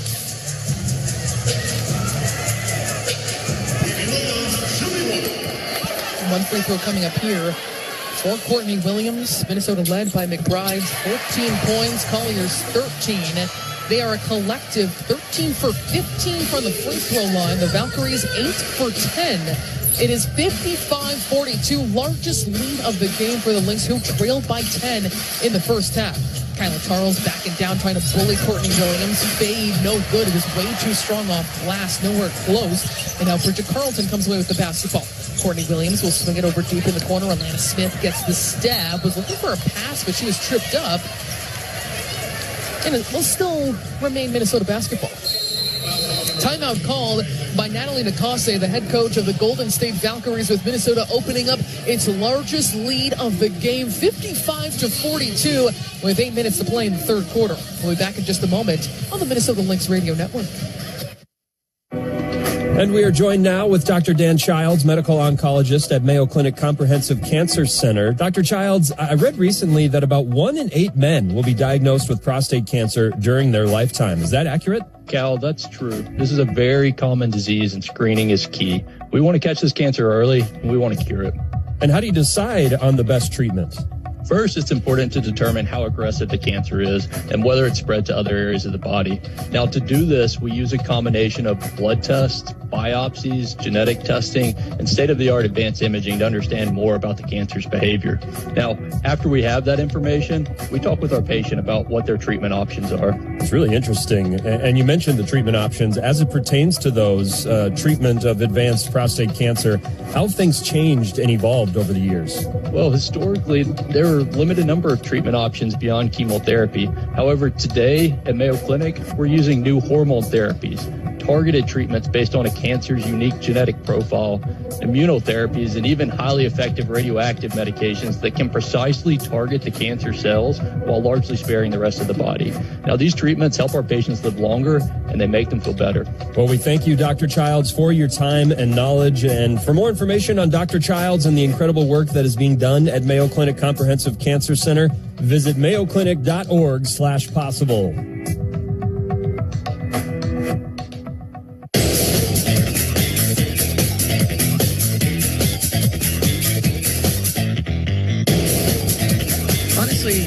It gets to a point where what happened last year doesn't matter, and that can't really occupy thoughts. It's really got to be, that singular focus on, tasks at hand. But I've seen motivation, outside of as we head into playoffs. Just the work that people have put in, and then it'll show up as we compete in these games for sure, because they're going to be pretty hungry. Head coach Cheryl Reeve, but some interesting thoughts there. This Minnesota Lynx team, they have talked about it, this chip on their shoulder after the devastating, heartbreaking way that Game 5, the ultimate deciding game of the WNBA Finals, ended last year, carrying them into the offseason and into this season too. But this is a new identity of this 2025 team. So much continuity, of course, but an individual season that Coach Reeve is reflecting on right there. 2 minutes into this third quarter, Minnesota leads the Golden State Valkyries. Game 1, round 1 of the WNBA playoffs, 55-42 is Minnesota's lead. They trailed by 10 points in the first half, but have started out this third quarter scorching hot. 3 of 3 shooting, including a triple in there, and Golden State is 0 for 2. They have just been really stifled since that first quarter when the Valkyries shot 50% from the floor and had 5 threes. They have only had 1 since. Kayla McBride has the basketball, using a high screen from Smith over to the right side of the floor. Courtney Williams, jab fake, she'll take off. Extra pass, but Burton was right in that gap. That could have been a wide open 3 from McBride, but Minnesota still with the basketball. 5 seconds to shoot. They had 7:51 on the clock in this third quarter. An excellent start out of the gate in the second half for the Minnesota Lynx to try and take control of this game. Bridget Carlton gets it into Courtney Williams. 3 seconds to shoot. Pump fake, pull up. She's got it. That was well contested by Janelle Salon, who has the size advantage over Courtney Williams, but she is so automatic with that long range too. She knocks it down. Her second bucket of this second half was scoreless in the first. Now up to 5 points. Minnesota led by McBride's 14, Collier's 13 in this game so far. Kylie Charles tries to turn the corner, and she finishes a difficult shot against Bridget Carlton. Carlton touching her face. She may have taken a shot, but she's sprinting down the floor, ready to go. Minnesota leads 57-44. 7 minutes to go in the third quarter. Carlton is going to be an offensive foul on the Minnesota Lynx, and that's going to go on Collier. And that is the second time she has been whistled for an offensive foul on an illegal screen. So she has 3, and Alana Smith has 3 as well against this very scrappy and confident Golden State team. They are not satisfied with having exceeded expectations as Burton is able to get free off a curl flare screen, darts her way to the rim, and Carlton was not able to catch her. So that's going to go on Carlton. 57-44 is Minnesota's lead, and that's something you really know has to be established. Even though Minnesota is 4-0 against the Golden State Valkyries this season, including most recently holding them to a season low 53 points, 3 for 27 from beyond the arc.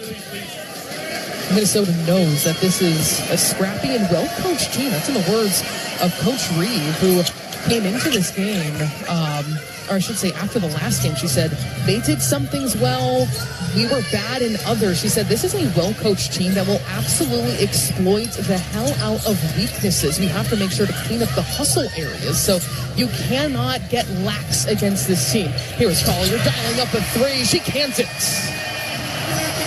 Napheesa Collier, her first triple coming off her 50-40-90 season, the second ever in WNBA history, and that is snatched away on that pass by McBride. Sprinting up the floor is Bridget Carlton. She'll leave it for the trailer and Alana Smith, and then over to Courtney Williams. Williams keeping the pressure on right now, whips it over to Carlton. Now on the left side to McBride. No good that time from three, and tracked down by Salon. Minnesota with a 14-point lead, 60-46, and an offensive foul is going to go on Fagbenle, and she laid out Courtney Williams, who's being helped to her feet by Carlton and Collier, and she is hunched over. She has a smile on her face, though. Luckily, I think she's just trying to regain her breath, taking some high fives, trying to shake it off, but it looks like a timeout has been called, and Golden State's Nakase,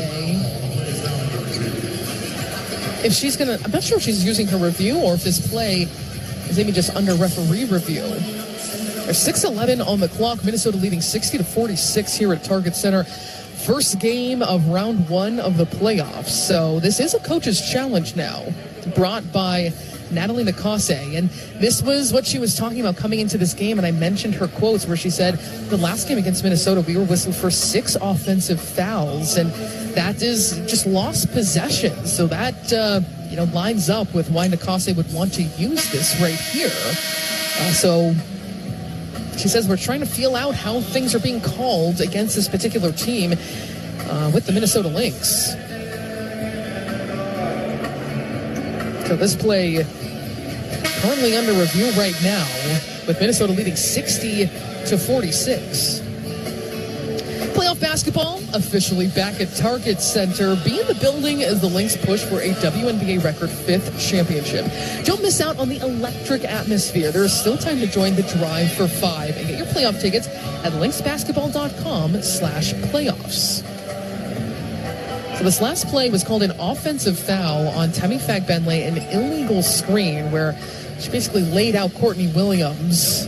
Williams was trying to work her way through and just fell backwards. Cecilia Ziendalicini was the ball handler, and after that whistle, upon seeing the replay, Fagbenle put her head in her hands, upset at that kind of call as this team is trying to make a comeback on the road. And an interesting note about the Valkyries, they are 9-13 on the road this season. The only playoff team to not have 10 wins on the road. So this call is going to be upheld, and it's going to be an offensive foul. So that means Nakase and the Valkyries are going to be without that challenge for the rest of this game. Also heard Coach Nakase, this is her first time coaching in the WNBA as a head coach. This is her first time in a playoff game, and she was asked by media. She said, I've checked in with my mentors and people who have helped me out in this career. She didn't name them, but she comes from Becky Hammond's staff, won 2 WNBA championships with the Las Vegas Aces, and she said, I've learned to just trust your gut. You know your players, and to go with that and go with what you feel. And she's been critical of herself at times in late game situations, including their 1-point loss to Seattle that could have boosted them out of that number 8 spot and facing the number 1 team in the Minnesota Lynx to come out of the playoffs. And she said, I did not have the right combination of players on the floor to end that game in a 1-point loss.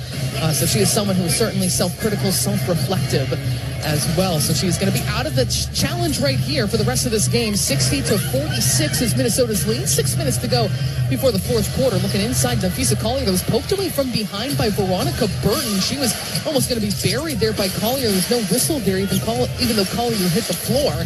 Collier guarding Burton right now, getting into this offense. Ziendalicini, quick closeout by Carlton. A fade on the baseline by Salon is off. Salon, that puts her under 50% shooting. shooting. She does have 8 points in this game. Minnesota leading by 14. Courtney Williams, double triple pull up. That doesn't go. And the rebound corralled by Salon. Into the front court goes Kyla Charles, who scored 12 points per game against Minnesota, but her pass is taken away by Courtney Williams. Minnesota on the run right now. It's going to be a kick ball as McBride was trying to thread that inside to Nafisa Collier, who was sprinting up the floor. Interesting note about Minnesota when it comes to fast breaks. Golden State had scored 21 fast break points in the first game between these two teams. They've had 10 total since. It has been Minnesota exploiting that strength of their offense, and we saw that just right there, even though they come up empty. Collier wants it deep in the paint against Salon, and she is fouled from behind.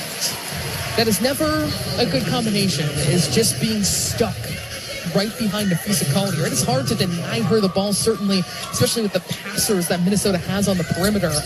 But Salon would probably be in a tough place regardless. Collier still wants it against Salon. Williams gives a look inside, but they really pack it in, opening up Carlton for three. She can't knock it down. Minnesota still leads by 14, 60-46. 5 minutes to play in the third quarter as Burton goes behind her back, and Williams got caught sticking her hand in. And for the first time today, Dejanay Carrington entering this contest.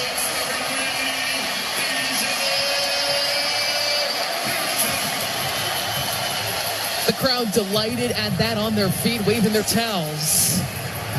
She had missed the last 4 games due to a left shoulder injury that happened on this court. She's been rehabbing, working her way back, but she changes the dynamic, especially in the playoffs. Something Coach Reed was talking about bringing her in as there's a foul on Kayla McBride when she was guarding on the ball, is how she can dramatically change matchups, how they can do different things. They can be less predictable and more versatile, especially defensively when it comes to playoff series.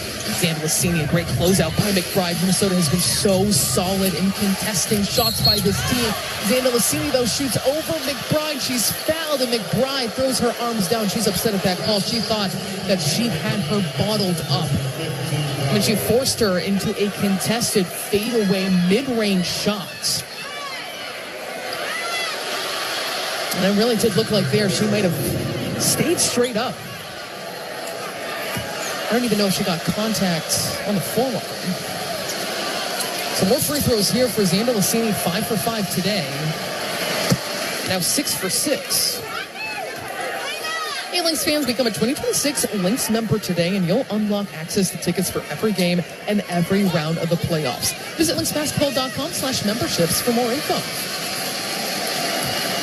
4:43 on the clock in the third quarter. Minnesota's lead, and now 60-48. They have led by as many as 15 points. And Minnesota back on offense. Starters on the floor with the exception of Carrington. And this time for Carlton, looking for McBride, quickly sets, fires, and hits from 3.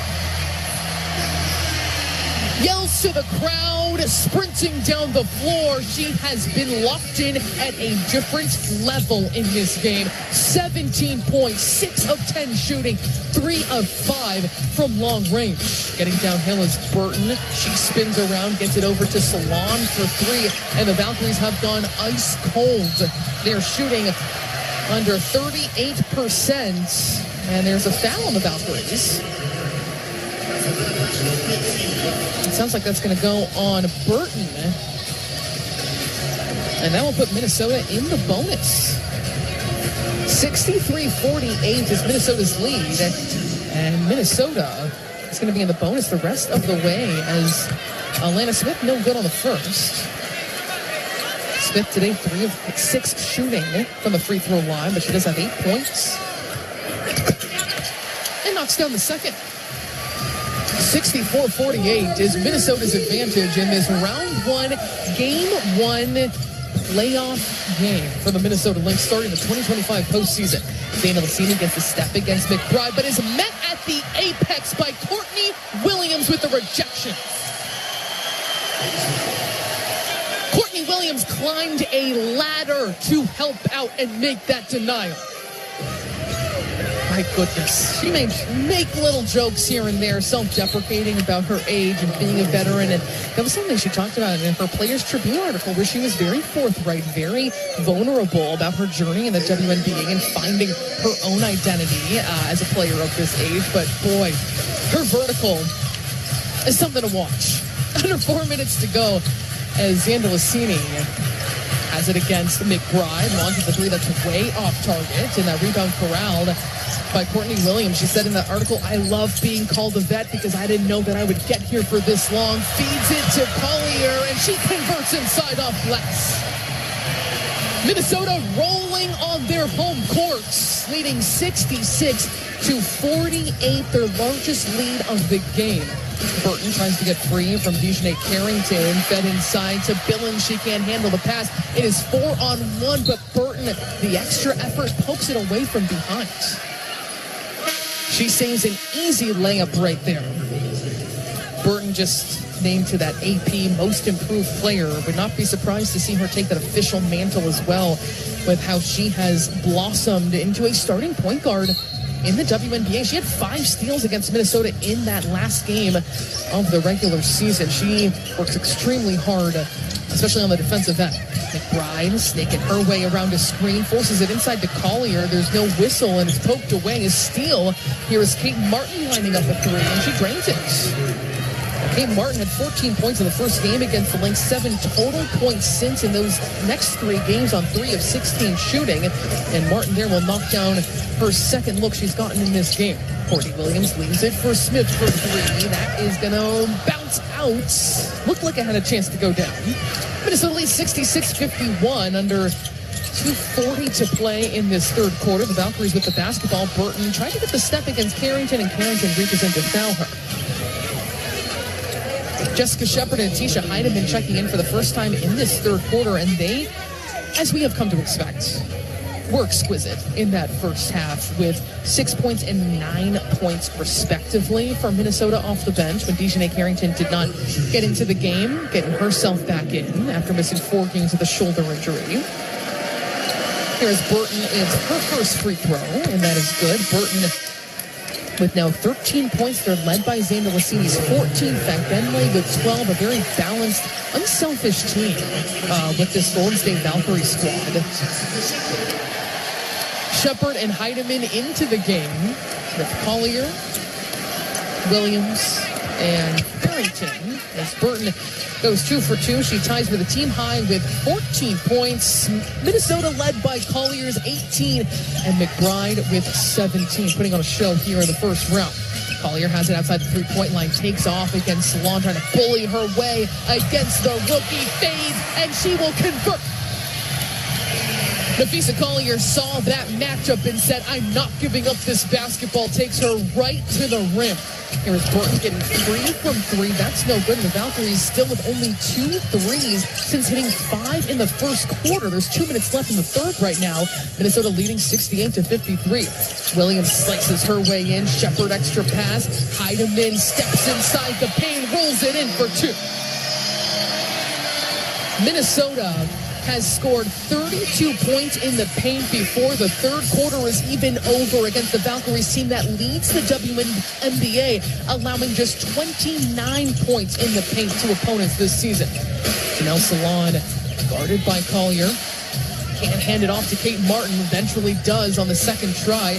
Martin is going to have to fade in the corner to beat the shot clock at the top of the backboard. And is there a whistle on Collier closing out?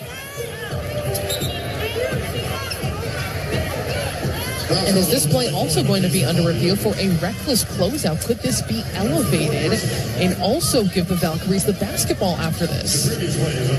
So this was a desperation heave along the baseline for Kate Martin to try and beat the shot clock. There was really not much hope in this going in. She was just leaning and hoping she would be able to touch rim at that point. Now with 1:29 remaining in the third quarter, this play under review. Kate Martin had Napheesa Collier on her. Collier may have gotten her on the hand, but Martin hits the deck after she launches this three. With the closeout from Collier, comes down on that left foot, and then comes down. So could this also be the fourth personal foul on Napheesa Collier at this point, who has 20 points on 7 for 11 shooting. And Napheesa Collier continues to add to her MVP resume. By the way, that vote is going to be announced next Sunday, the results of that. Basically, one per day is going to be announced. At some point, the WNBA is going to be releasing top 5 finalists from the voting. But with Collier having her 22nd 20-point game of the season, back in the playoffs, leading the Minnesota Lynx, trying to win a record 5th WNBA championship. They lead 70-53. This play right now under review with a minute 29 left in the third quarter. Could potentially be the fourth personal foul on Napheesa Collier. Could be 3 free throws coming up for Kate Martin. Could be free throws plus the ball for the Valkyries if this play is elevated with a potential reckless closeout, with this play currently under official review right now in this 1-8 matchup.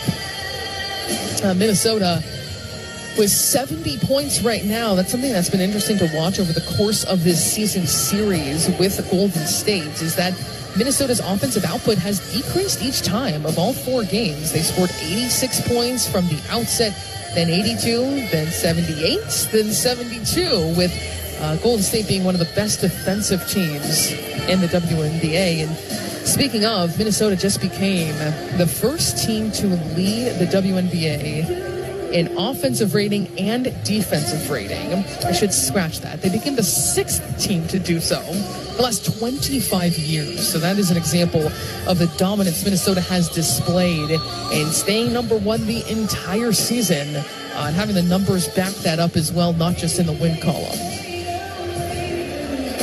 So Jeff Wooten is giving an explanation to Lynx associate head coach Eric Thibault on this play. So this will be a common foul against Napheesa Collier. So it's going to be her 4th personal, and it will be 3 free throws here for Kate Martin, but not a reckless closeout. So this is not an escalated foul.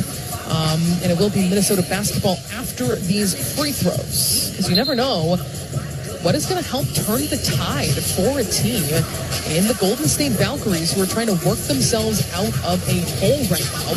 I'm thinking about Veronica Burton, who recently, actually just yesterday at practice, was talking to media and was talking about the Lynx. She said they're the number 1 team in the league for a reason. They're incredibly connected, was the phrase that she used. You can't make mistakes for them to capitalize on. But she said, every team is beatable. We are confident. We brought it to within 4 points when we shot terribly, talking about that last game of the regular season between these two teams. And she's right. Their first and second threes of the game after they started 0 for 16 brought them within 4. She said, we're right there, and the playoffs is a clean slate. So Kate Martin good on the first.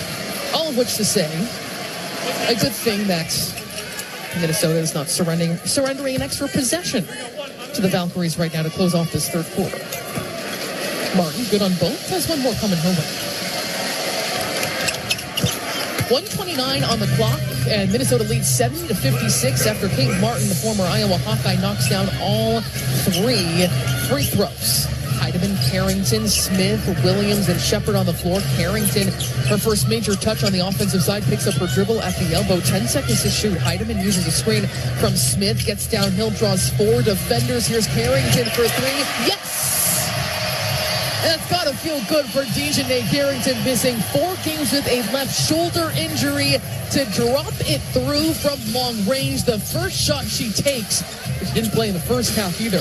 There's Gruper, straight on from 3. She was the one who hit those 2 threes when they had started 0 for 16. Long rebound goes out of bounds, and it is Minnesota basketball. 73-56 is their advantage. Heidemann gets it over half court. Decides against going one-on-one against Martin. A pick and pop between her and Shepard, 2 6th Player of the Year nominees. Courtney Williams has it. She's going to launch a 3, and she's got it. Too casual on that closeout. Courtney Williams says, I'll take that. Her first triple today. And she's got 8 points after she was scoreless in that first half. About a 10-second difference shot in game clock. The Valkyries with it, 13 seconds to shoot on the shot clock. Janelle Salon, one-on-one, unassisted. Long range 2 is good. That was well contested by Alana Smith. It is 76-58. Shot clock is off and 15 seconds to go before the fourth quarter as Heidemann pointing out directions, getting her team organized. A double team comes, helped out by Shepard. Extra pass, Carrington fakes a pass, puts up the three and knocks it down. 2 for 2 from 3 for Dejanay Carrington to close out that third quarter, and Minnesota assists themselves into the fourth courtesy of a 9-2 burst. It is 79-58. Minnesota in the driver's seat on playoff game number 1 against the Valkyries in this 1-8 matchup in the first round. We're going to step aside. Fourth quarter coming your way when we come back on the Minnesota Lynx Radio Network. The free iHeartRadio app is #1 for music, radio, and podcasts, all in one. Discover a new podcast from our library of over 350,000 titles. Here's an iHeartRadio podcast preview. Peter Bogdanovich is a man of many Peter Bogdanovich burst upon the film. Bogdanovich is best known as a director of films like The Last. Peter Bogdanovich helped change the way movies were made, starting with his first hit in 1971, The Last Picture Show. Thought you might want to go to the picture show. Yeah, might as well go. At age 31, he became one of the hottest directors in Hollywood. All his life, he's wanted to make movies, and he did. His self-confidence. He knew what he wanted to do. Now, this movie fan is a successful director. Peter's career was kind of the ultimate triumph of the film critic, film nerd, film buff. And he liked being in love. Peter and I, we were the first unmarried couple on the cover of People magazine. Oh, horrors. You have her, you have 4 pictures in a row that make... People hated them. A guy has to learn to hate you. But Peter's success did not last. I made a lot of mistakes, but we're starting again now. And just as he was on his way back up, she fell in love with another man. The happiest girl in the world. Wait, Dorothy Stratton. he suffered an unspeakable tragedy. Playboy magazine's 1980 Playmate of the Year has been found shot to death. And finally, the phone rings. I answered it. It was Hefner. He said 2 words. Dorothy's dead.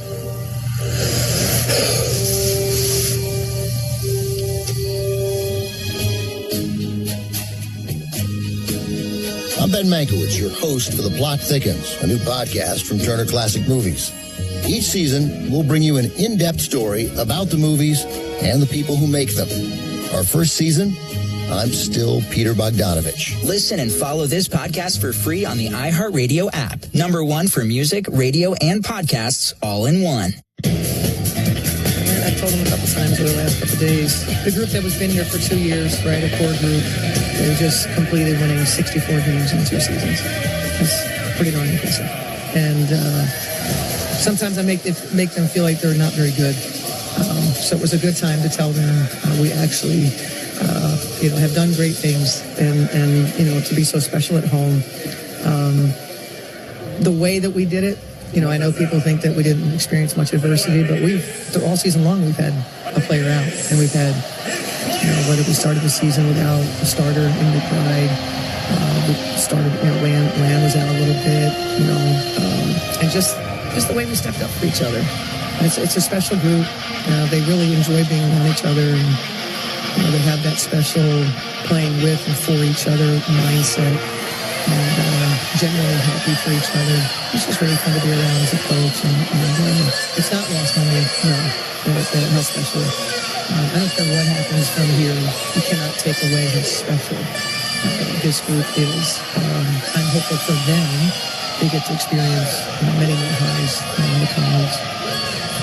Cheryl Reeve there with an extended and thoughtful answer about the journey this team has been on. Of course, the sights have always been set on winning a record 5th WNBA championship, but for her to recognize This has been a fantastic season for the Minnesota Lynx, and they are cruising right now in the first game of the WNBA playoffs, leading the Golden State Valkyries 79-58. Sloan Martin along with you here. Start of the fourth quarter as Courtney Williams, surrounded by at least 3 white jerseys, throws it up and in for 2. Just a really nice floater. She has been so strong in this second half. Scoreless in the first half. She now has 10 points, and she is the 4th Lynx player to double figures. And here snatches away the basketball, gets it over half court, weaving, finds Natisha Heidemann and throws it right to a fan who was right there along the baseline. She was going no look behind the back, just quickly trying to shuffle it off. Could have been an exciting play, but ends up in a turnover. Minnesota leading 81-58, and this is now the 3rd time they have scored at least 80 points against the Golden State Valkyries. 5th meeting of this season as Rupert can't knock it down, and a foul is going to go on the Valkyries on that attempted offensive rebound. Still Minnesota basketball, and since Golden State started the game from 3, 5 of 8 in that first quarter, they're now 7 for 23. 1 minute into this fourth quarter, Courtney Williams has it from the free throw line, dribbles it out, goes inside to Alana Smith against Veronica Burton. She's going to look for a 3 for Heidemann, and she's got it. Alana Smith with the unselfish play, knowing she had a mismatch and feeding her teammate in Natisha Heidemann, who has 14 points on 50% shooting, 6 for 12. That her second 3, also with 4 assists and 3 rebounds as well. Carrington out to start this fourth quarter as Kate Martin lofts a 3, high arcing shot. Battling for the rebound is Courtney Williams, and she gets it away. She avoids a jump ball, outlets it to Heidemann in stride. Jessica Shepard snatches away that miss after she was sprinting the floor.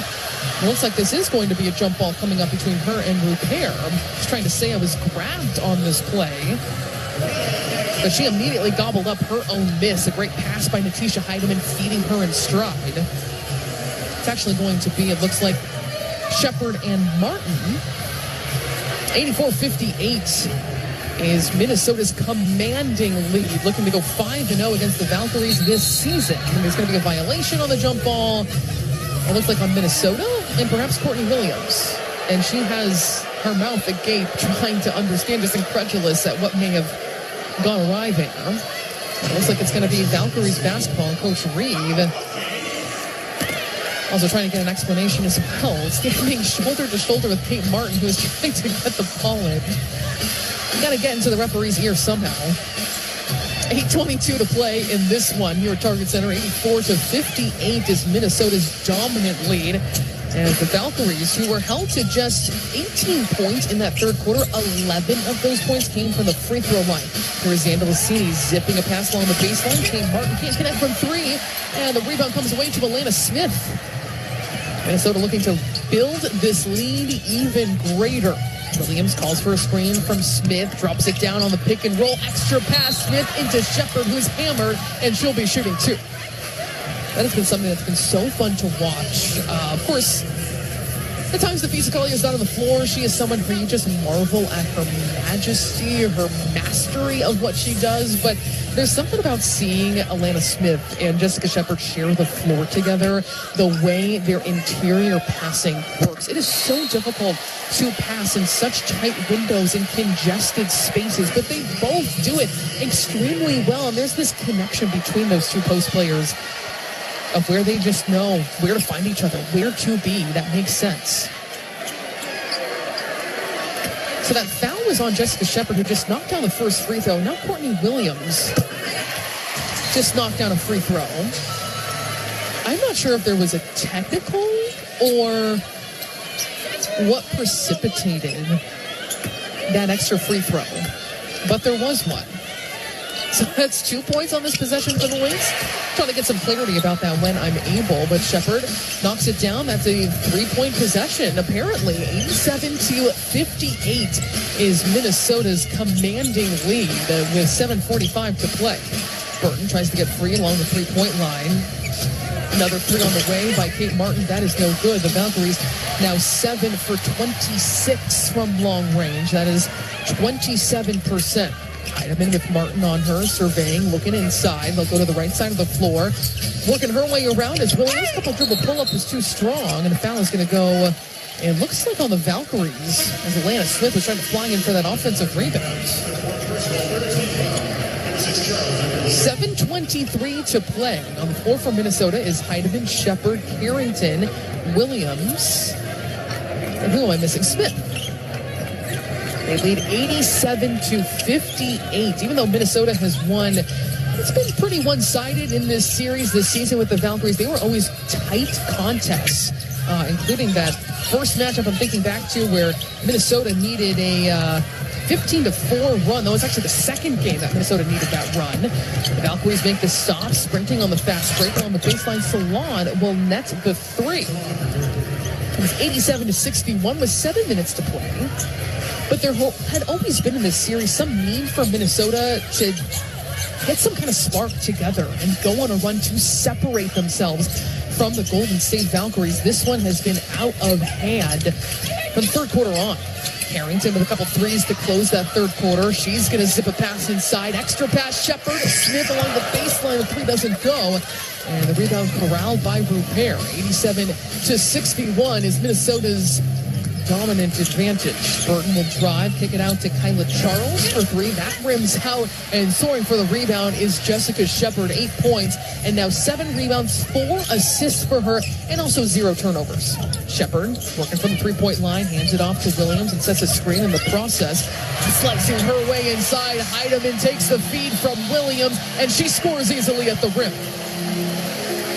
Talk about the connectivity between Shepard and also Smith, but how about between the best friends, the stud buds, in Heidemann and Williams, how they play off each other, support each other unconditionally, and it results in great things for the Minnesota Lynx. Heidemann, 16 points. Could she be mounting her 5th 20-point game the last 6 games? We'll see when we come back. 6 minutes to go. A timeout is called. Minnesota in control, 89-61 here at Target Center. You're listening to Minnesota Lynx basketball. It's what you wait for all week. The three-pointers, the rebounds, the thrill of every shot. Win or lose, it's the hope that keeps you coming back. The dream that this time, it might be your year. And so you represent with anticipation and with pride. Because when the pressure's on, your support is everything. That's why the NBA store is here to support you. Check out the largest selection of official NBA gear at NBAstore.com. A Fanatics experience.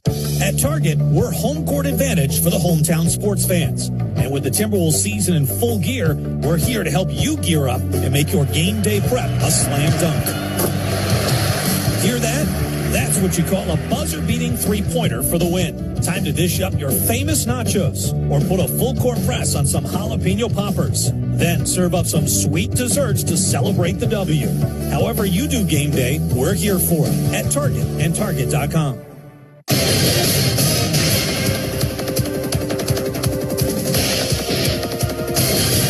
Alex Leibel with you in our WNBA Tonight studios for a scoreboard update. We have a quadruple header to open up the WNBA playoffs here today. Lynx and Valkyries getting it started here this afternoon at the Target Center at 2 p.m. Just in about 10 minutes' time, the Indiana Fever, number 6 seed Fever, take on the number 3 Atlanta Dream. The Dream finished their season 30-14 and have won 6 straight into this game, but fall to the 3 because the Las Vegas Aces held the tiebreaker. The Aces face the Storm later tonight, just after 9 p.m. The Aces are coming off a 16-game winning streak to close their season out. After starting the season 14-14, they're now 30-14, 16 straight wins. The Storm have lost 2 of 3 to close the season, so two teams heading in different directions there. And then one of the highly touted matchups in this playoff series, New York Liberty at number 5 at 27-17 face the number 4 Phoenix Mercury, also at 27-17. However, Liberty have won 3 straight.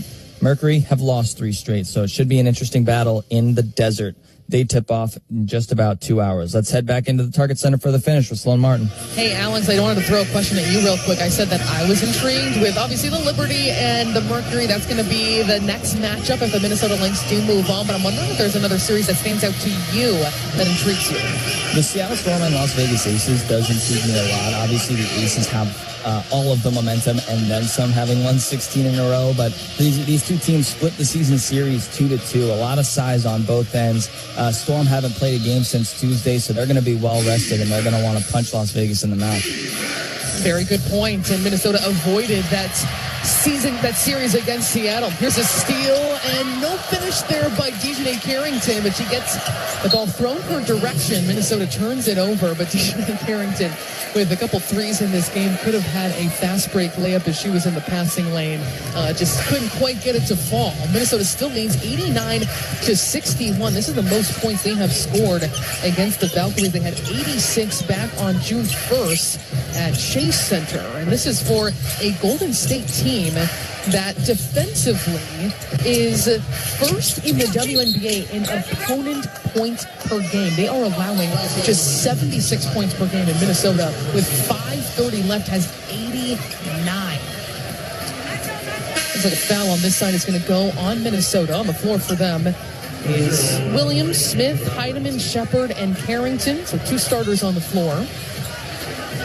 Probably going to be the end of the night for someone like Nafisa Collier and Kayla McBride. 20 and 17 points apiece, respectively, for those two. Just outstanding playoff debuts for this 2025 playoff slate as Carla Lake gets in the lane. In the passing lane is Courtney Williams. 1-on-2. She's going to slow things down. Finds Jessica Shepard barreling down the lane through 3 defenders, is fouled, and she'll be shooting 2. It's a little concerned on that fast break because out of the corner of my eye, I saw DiJonai Carrington lose her shoe, and she just was held up from behind, watching everyone sprint down the floor. That is the moment that she, I don't say loves the most. I think probably anything defensively is going to top her list, but that's the importance to this team that she has talked about, where she can just streak down the floor. She is incredibly fast, draw the defense, open up a 3 in transition as Shepard knocks down the first free throw. But for her to be held up, losing her shoe, might have been a missed opportunity for her right there.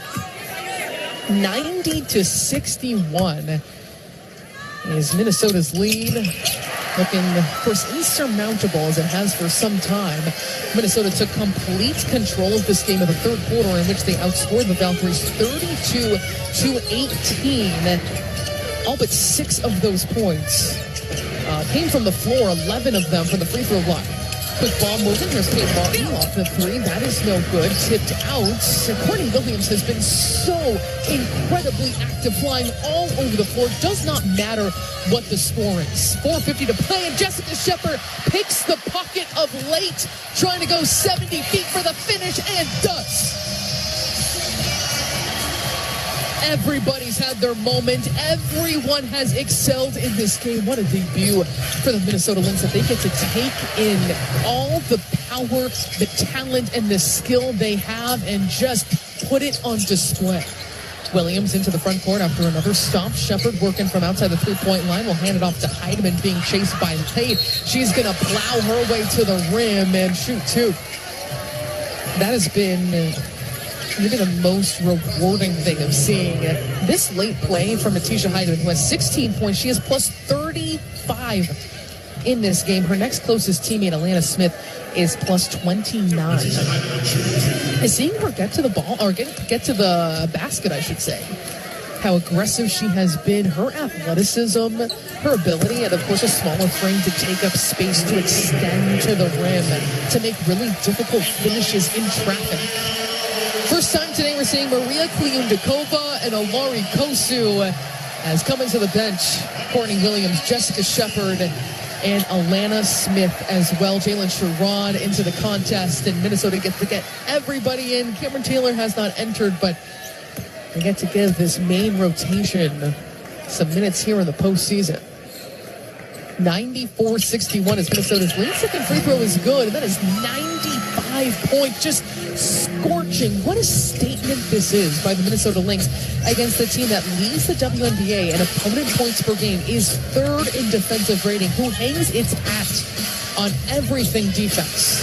Carla Lake slices her way inside, is fouled by Kosu. Just to continue to sing the praises of Natisha Heidemann, to also see how she keeps things under control and organized when she is playing with role players who are deeper on the bench, how she is able to help maintain this baseline level of what the Minnesota Lynx expect to finish games, even if the score is out of hand and the wheels have come off for the opponent. She is communicating right now with Jalen Sherrod, helping her work through things. She has just increased her voice in such a great way, in an important way for this Minnesota Lynx team as they start their playoff journey. It is a 32-point lead for the Lynx, 95-63. Under 4 minutes to play, and just waiting for things to become official here. Working for Kliendikova from the high post. She whips a pass inside to her Russian teammate in Kosu, and she finishes right at the rim. There's no letting off for the Lynx, as Jalen Sherrod is going to deliver a foul in the backcourt, and that's going to allow Cameron Taylor to enter the game. She comes in for Dejanay Carrington. Carrington, an excellent return after she missed the last 4 games due to a left shoulder injury. 2 for 3 from the floor. Both of those were triples. Had 2 assists, a steal in there as well. 6 points in 11 minutes. A fantastic return for her as Heidemann is slow to get up. She hits the deck trying to go for a steal. It goes out of bounds, and she's a little bit slow to get to her feet. Getting up gingerly is Heidemann. We talk about the toughness of Alana Smith, but the same things need to be said for Natisha Heidemann. And she's grimacing a little bit. It's trying to just shake that off. Now hunched over. She's going to get the ball in from Kliendikova. She leads the WNBA in active consecutive games played.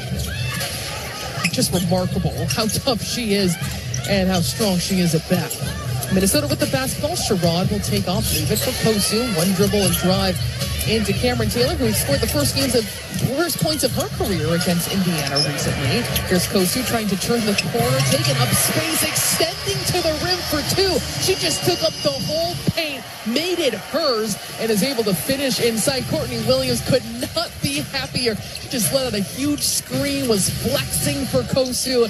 The ceiling is high for this 20-year-old, which, by the way, on the floor right now, with Carlin Late on the floor. This is 2 of the 3 youngest players in the WNBA right now. All that's missing is Dominique Malonga, the 19-year-old youngest player in the W for the Seattle Storm. YMCA has broken out. The vibes are great. A timeout is called, and Minnesota is rolling in its first game this postseason. 99-63. We will be back after this on the Minnesota Lynx Radio Network. The free iHeartRadio app is #1 for music, radio, and podcasts, all in one. Discover a new podcast from our library of over 350,000 titles. Here's an iHeartRadio podcast preview. Listen, the reason I wanted to talk to you was because you don't want to talk to me. Yeah, I do actually. Passenger List, a new mystery thriller from PRX's Radiotopia. Breaking news. Breaking news. This hour, a plane has crashed. Atlantic Flight 702. The pre-flight checklist has like 30 different things to check, and all of them could bring down a plane on their own if they failed. I have nothing to hide. You can ask me whatever you like. You knew the plane was doomed. You work with criminals. So that means I must be involved? Have you considered that maybe it really was just an accident? Dylan? Don't call me again unless it's through the app. It's only safe if we both use it. So what do you want? Starring Kelly Marie Tran, Colin Morgan, Patti LuPone, and Rob Benedict. The public deserves to know the truth. The public does know the truth. Flight 702 crashed in the Atlantic due to a bird strike. It's the only truth there is. Caitlin Lake? Yes? I'm Agent Gerard with the FBI. We need to talk. Passenger List, a new mystery thriller. Listen and follow this podcast for free on the iHeartRadio app. #1 for music, radio, and podcasts, all in one. 99-63 is Minnesota's insurmountable lead. This second half has been extraordinary for the Lynx in their first game in this 2025 postseason, and I think really a tone setter for the Minnesota Lynx, who have been waiting to get to this point. Remember, they wrapped up the #1 overall seed on August 30th, so they were kind of in this in-between time where, of course, they're trying to win games and excelled at doing that, but also experimenting, also resting. It's just let's see you can call it. It was an in-between time before getting to the playoffs, but they just came out of the gates very strong in this one. Rebounded after they were down 10 points in that first quarter, and then have just kept their foot on the gas throughout this entire second half especially. They are outscoring the Golden State Valkyries in this fourth quarter 20-5. 2-0-T-O-5 to make that perfectly clear. 99-63 is Minnesota's advantage, and there's going to be a whistle away from the basketball. On the floor right now for Minnesota is Heidemann, Kuniundakova, Cameron Taylor, Alari Kosu, and Jalen Sherrod. So Coach Reeve, that's another great thing, too, when you don't have to expend so much energy on the minutes and legs of these main starters. That is also a win for the Minnesota Lynx. But I think a message, too, to put up 99 points against one of the best defensive teams in the WNBA, that sends a message of we're in the playoffs now. It may be a clean slate to some teams, but we are picking up who we are in this 2025 version of ourselves. Meanwhile, this last play is under review. Chapel Rome's HOTT Hot to Go has just come on. I think if Pink Pony Club actually came on, that would have really gotten the crowd on their feet, kind of the de facto anthem of the Stud Buds. But Minnesota, with 2:53 to play, with this last play under review, and it was the Golden State Valkyries just trying to get the ball in, and I think there was a foul away from the ball. This is an official review. It was a foul called on Ola Kosu. Kate Martin was getting it in.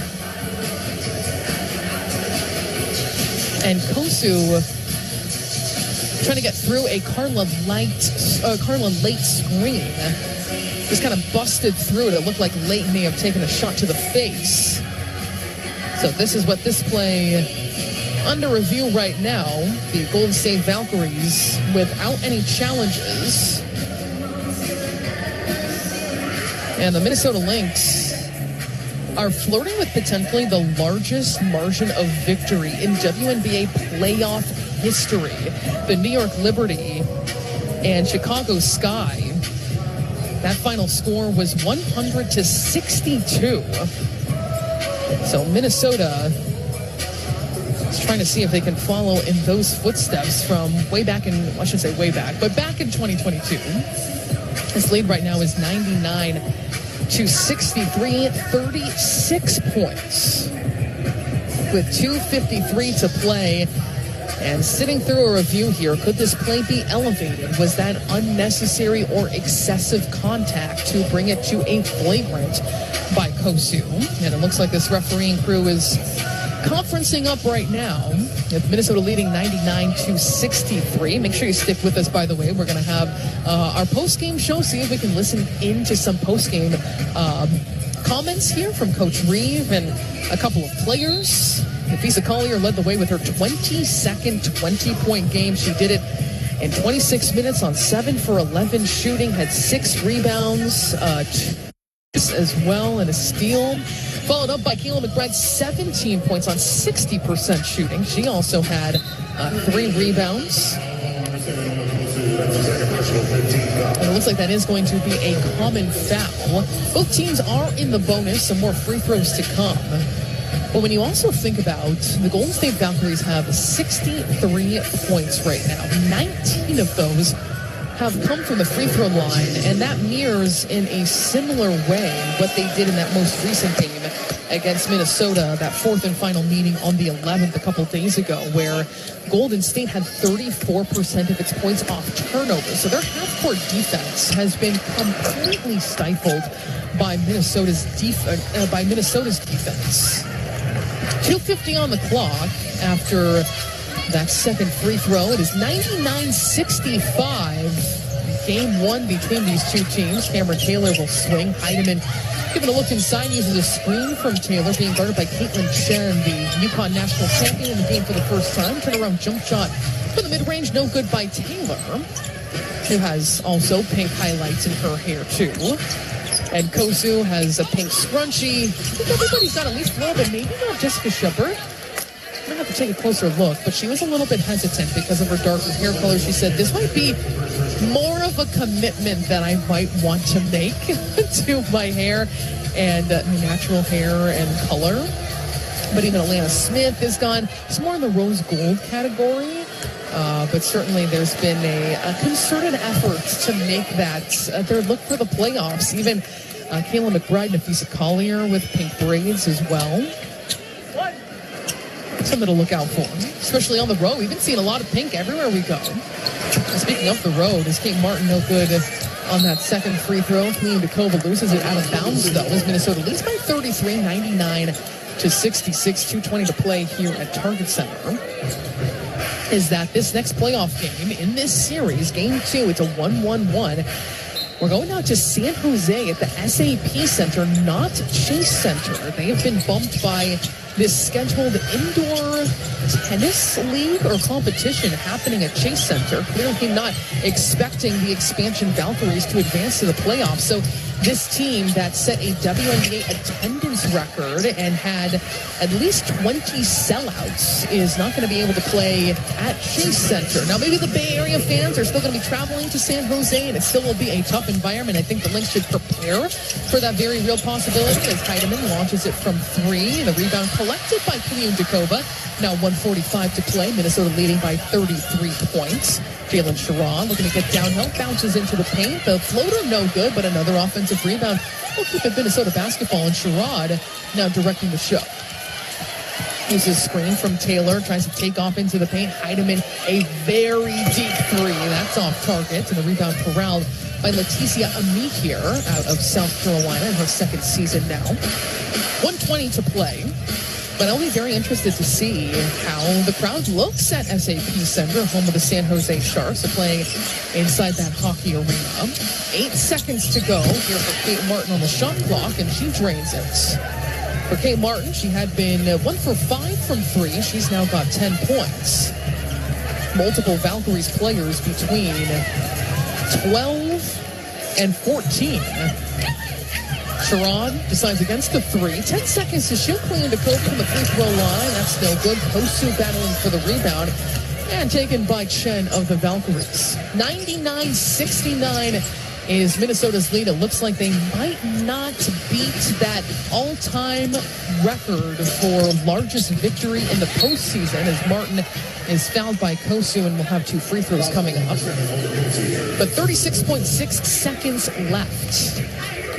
So Minnesota, talking about going to San Jose as opposed to San Francisco. But Coach Natalie Nakase, she was very diplomatic about it. She said, hey, we know our fans are going to travel. We're still going to be able to sleep in our own beds. This is still going to be a home court advantage, even if the environs are going to be different for us. As Martin, her first free throw is no good. It's still 99-69. 36.6 seconds left. But they're going to try and even up this series. Minnesota's going to go 5-0 against the Golden State Valkyries this season. Against this winningest expansion team in WNBA history. Sherrod with the basketball right now. About a 11-second difference. Shot and game clock. 25 seconds to go. And if needed, there will be a game 3 back here at Target Center later this week. Kaliundikova just inside 3-point range. Feeds it inside to Kosu. Turnaround jump shot goes through. You can tell the crowd loves watching Ola Kosu play with her bounciness and her effort. 6 seconds to go. Chen along the baseline. The reverse is good. And Minnesota is going to decidedly take game number 1 here at home to begin the playoffs in 2025. The final 101-72. They're 6th time this season scoring at least 100 points. They are 6-0 now in those games, and they cruise to victory to start the playoffs. I think this is exactly how Minnesota would have drawn it up. This is also the 5th straight time in all 5 meetings that Minnesota has held the Valkyries to 75 points and under. They have just been absolutely stifling defensively against the Valkyries, who shoot 34% from the floor. And after starting 5 of 8 from long range, they finish 9 for 31. We're going to step aside for a moment before our player interview and allow our stations to identify themselves. This is the Minnesota Timberwolves channel on iHeartRadio.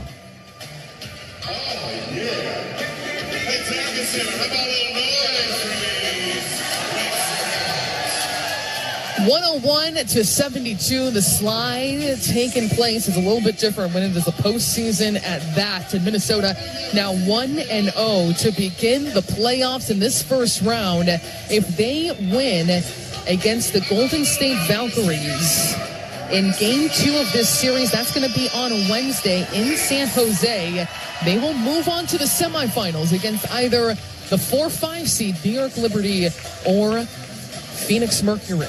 So something to watch closely is going to be that series, certainly for the Minnesota Lynx. 101-72 is the final. And we're going to be joined shortly by Natisha Hiedeman, who has to be used to getting these kinds of interviews. She had just one 20-point game in her entire career, entering about 2 weeks ago. She has 4 in the last 6 games and had 18 today.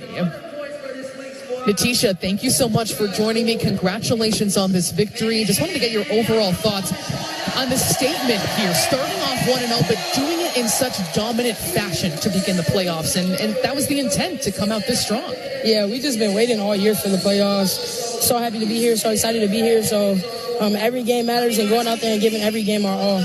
How important is it, too, T, to have multiple starters sitting in that fourth quarter when you think about the minutes on them and their legs to be so dominant in this one? It's just great. They set the tone, you know what I'm saying? So they set the tone, every time the game starts, coming out of halftime, and they just put us in positions themselves in positions to be able to do that.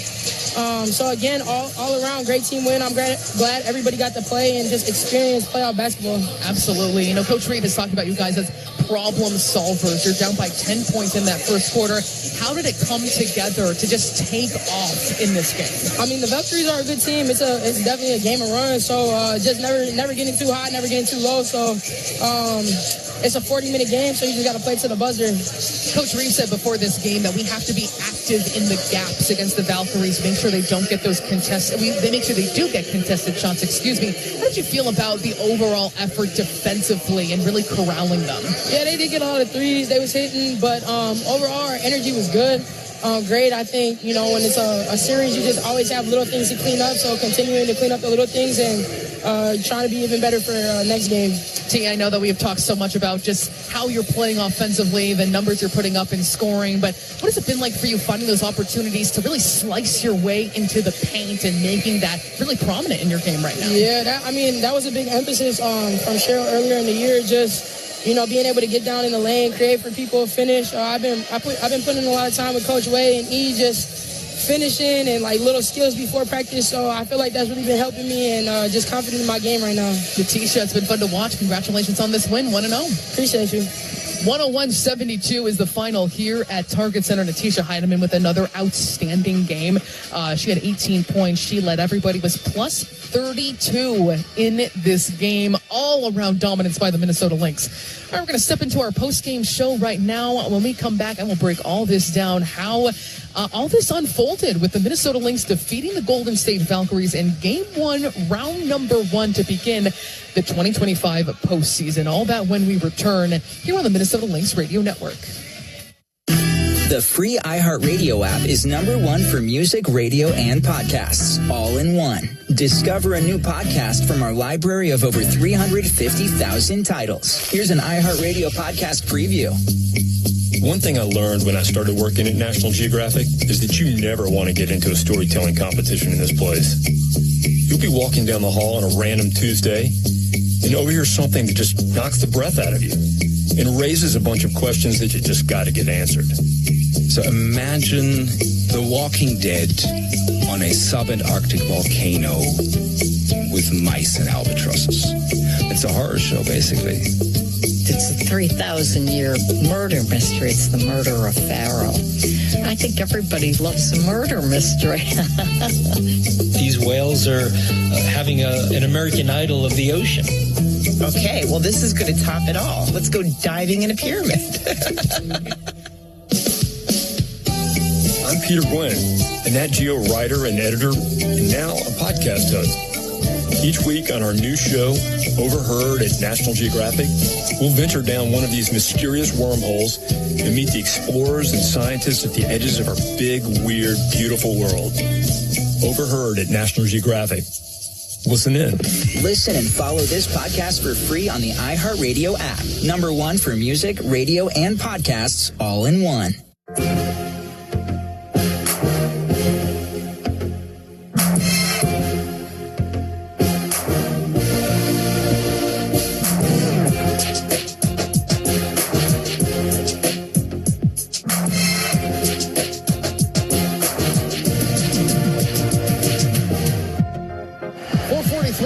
In the third quarter, Minnesota's lead now 60-48. They have led by as many as 15 points. And Minnesota back on offense. Starters on the floor with the exception of Carrington. And this time for Carleton. Looking for McBride. Quickly sets, fires, and hits from three. Yells to the crowd, sprinting down the floor. She has been locked in at a different level in this game. 17 points, 6 of 10 shooting, 3 of 5 from long range.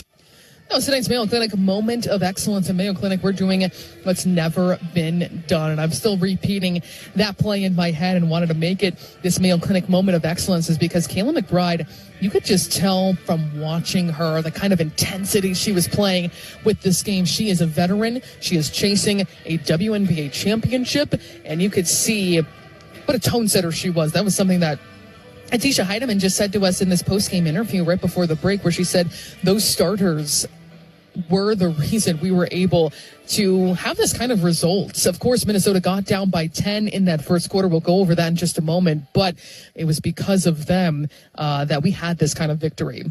The final here over the Golden State Valkyries in game 1 of round number 1 of the 2025 playoffs, 101-72. Let's take a look at how this one unfolded. I just mentioned Minnesota in that first quarter was trailing by 10 points in to start things out. And it was not obviously the start that Minnesota was looking for. The Valkyries in that first quarter connected on 50% of their shots, 9 of 18. They were 5 of 8 from 3. And Minnesota's only lead at that point was 2-0. And Minnesota was on its heels against a very scrappy but also confident Golden State Valkyries team. Veronica Burton, their point guard, who was the AP most improved player, was talking at practice yesterday, and she said any team is beatable. That is the kind of confidence that we have, even though they had gone 0 for 4 against Minnesota this season. It is a clean slate. Those are the words that she used coming into the postseason.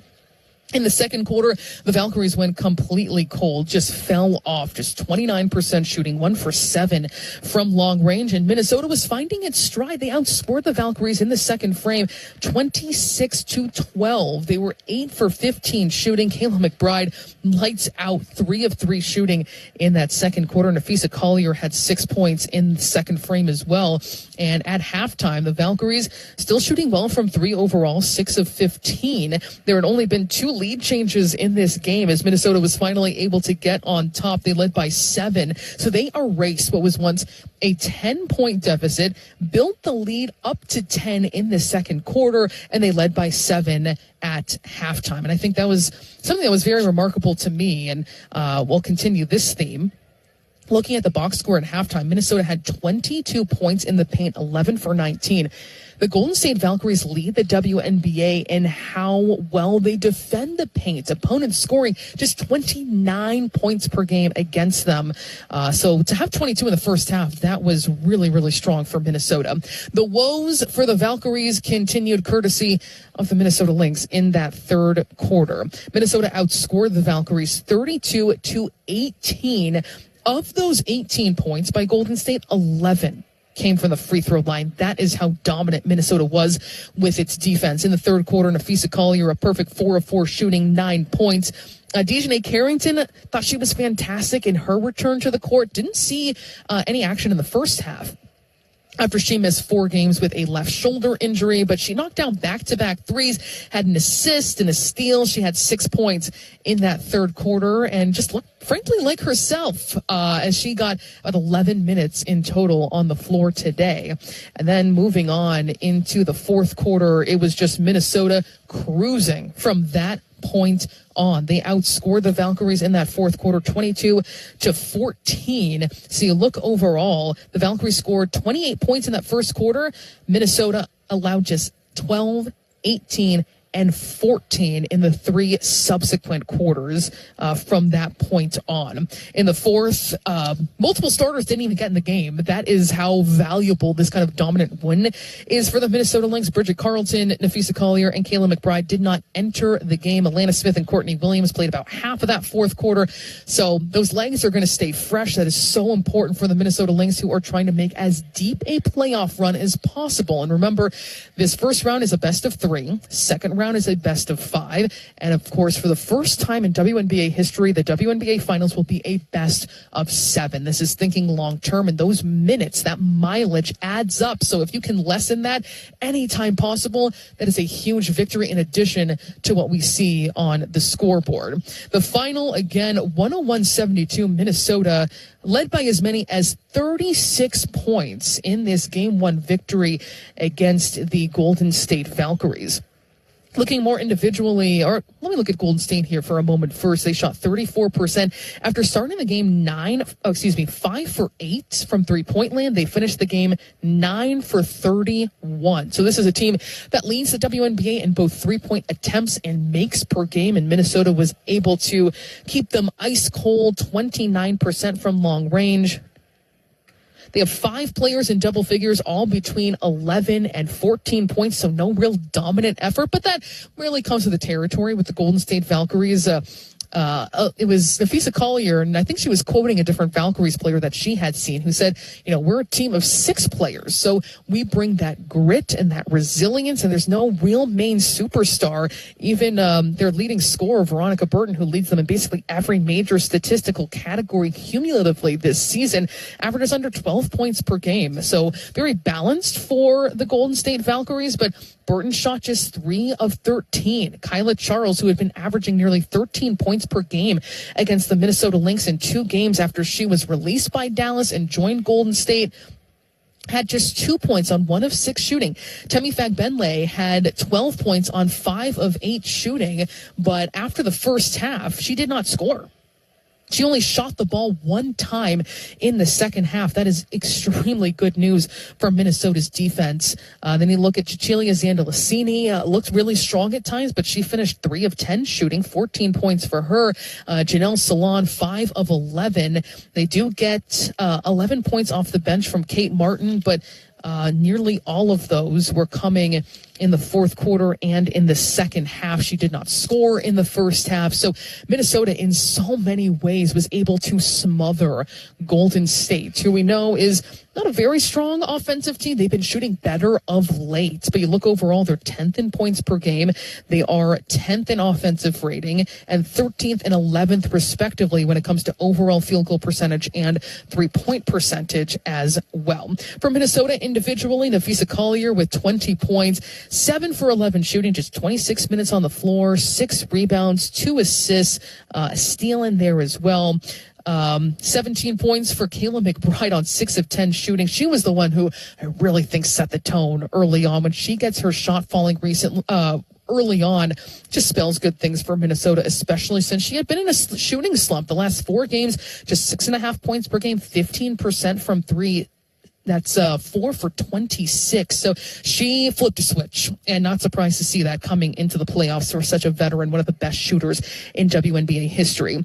Courtney Williams with 11 points, all of those in the second half. And then, of course, you get the bench dominance from Jessica Shepard and Natisha Heidemann. Shepard with 12 points, 8 rebounds, 4 assists, 0 turnovers on 4 of 7 shooting. Natisha Heidemann comes just shy of what would have been the 5th 20-point game the last 6, but she has 18 on 7 of 15 from the floor, a couple threes, 4 assists, and 3 rebounds as well. And you heard it from Natisha as well, how great it was to get everybody into the game, get some playoff experience, and contribute to this all-around dominant effort. The final here at Target Center, 101-72. Minnesota takes a 1-0 lead over the Golden State Valkyries in round 1 of the 2025 WNBA playoffs. I'm Sloan Martin. I'm going to sign off from Target Center here. My partner, Alex Leibel, is going to take it away after this break and wrap things up when we return from right here at our WNBA Tonight studios at Target Center. So do not go anywhere. Thanks so much for tuning in. Alex has got you after the break after this. Looking to shoot your shot and score big, all while giving back to your community? Pilot Games is bringing entertainment with exciting electronic pull tabs to bars and restaurants across Minnesota. Every play is a shot at a jackpot and an assist to a local charity. It's entertainment with a purpose. So next time you're out, look for Pilot Games. Big wins, local impact, nothing but net. Learn more at pilotgames.com. Hey, Wolves fans, want the excitement of Timberwolves basketball, but on your schedule? Meet the Flex Plan. It takes a run by Brooks in the paint. Oh! Rises and hammers. A two-handed flush for Anthony Edwards. Customized entirely by you, Timberwolves Flex Plans put you in charge while delivering exclusive savings for the games and seats you want. What a highlight reel dunk by Ant in traffic with the game on the line. Don't miss out. Customize your Flex Plan right now at timberwolves.com/flex.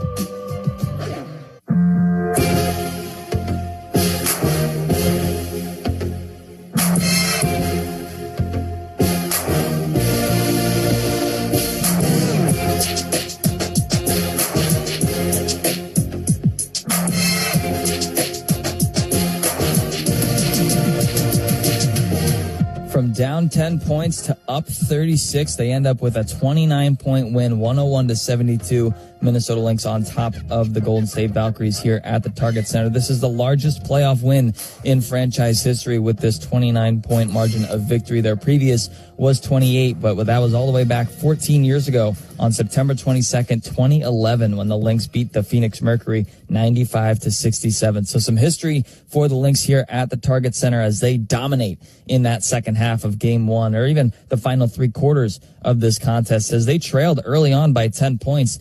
In that first quarter, they climbed back to a 1-point deficit with just 48 seconds to go in the first quarter. But then the Valkyries with back-to-back threes, to put Minnesota back down by 7 after those 10 minutes of play. And then it was all Minnesota in the final 30 minutes. They shot 53% from the field in the second quarter. Then they go on to shoot 75% from the field in the third, 12 of 16, 6 of their 12 shots coming from 3-point range. They were just pouring it on as they scored 32 points, outscoring the Valkyries 32-18 in that quarter to really run away with it in the third. As the Valkyries in the second half, their shooting just went stone cold. 6 of 24 from the field, 25% from the field, 32 points total in that second half as the Lynx scored 32 in the third quarter alone. In that second half, Valkyries with 32 points, 17 of those coming from the free throw line.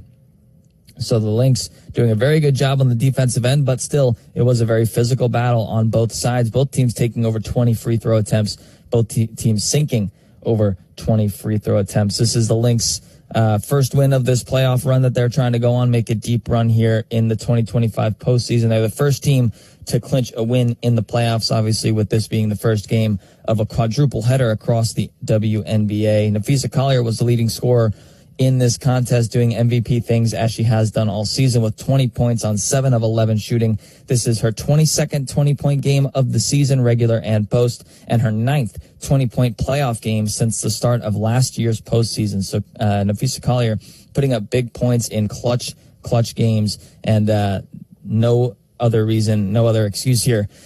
Same result today. Natisha Hiedeman and Jessica Shepard continued to dominate coming off the bench. Jessica Shepard with 12 points, 8 rebounds, 4 of those coming on the offensive glass with 4 assists to her name. And Natisha Hiedeman, 18 or more points in 5 of her last 6, 20 points in 4 of her last 6. She had 18 today off the bench in just 27 minutes on the floor, 3 rebounds and 4 assists. She also had a steal along with Jessica Shepard. And Dejanay Carrington got some important minutes there at the end of the third quarter. She comes in and sinks 2 3-pointers there at the end of the third to really stick the dagger in further for the Minnesota Lynx as they come on and come out with a 29-point win over this number 8 seeded Golden State Valkyries.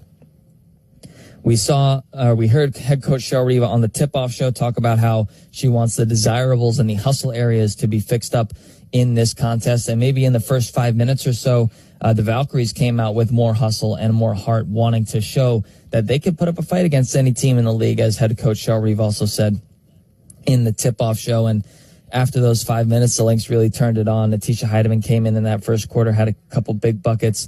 Then they turned on the Jets in those final 30 minutes. Kayla McBride with 17 points, 3 of 5 shooting from long range, 6 of 10 on the field. She also had a steal to her name, as a lot of Lynx players here come up with steals. Alana Smith had 4 to lead the team alongside Courtney Williams. But back to Kayla McBride, 3 3-pointers in this. I said at the halftime show that if she does reach that 3 triple threshold, it's a good sign, because the Lynx are now 16-4 in 20 games this year when Kayla McBride sinks 3 or more triples. Courtney Williams had a slow start to this game, didn't have any points in the first half, but then finishes strong with 11 points, 4 steals, 4 rebounds, and 4 assists. A little 4 for 4 for Courtney Williams.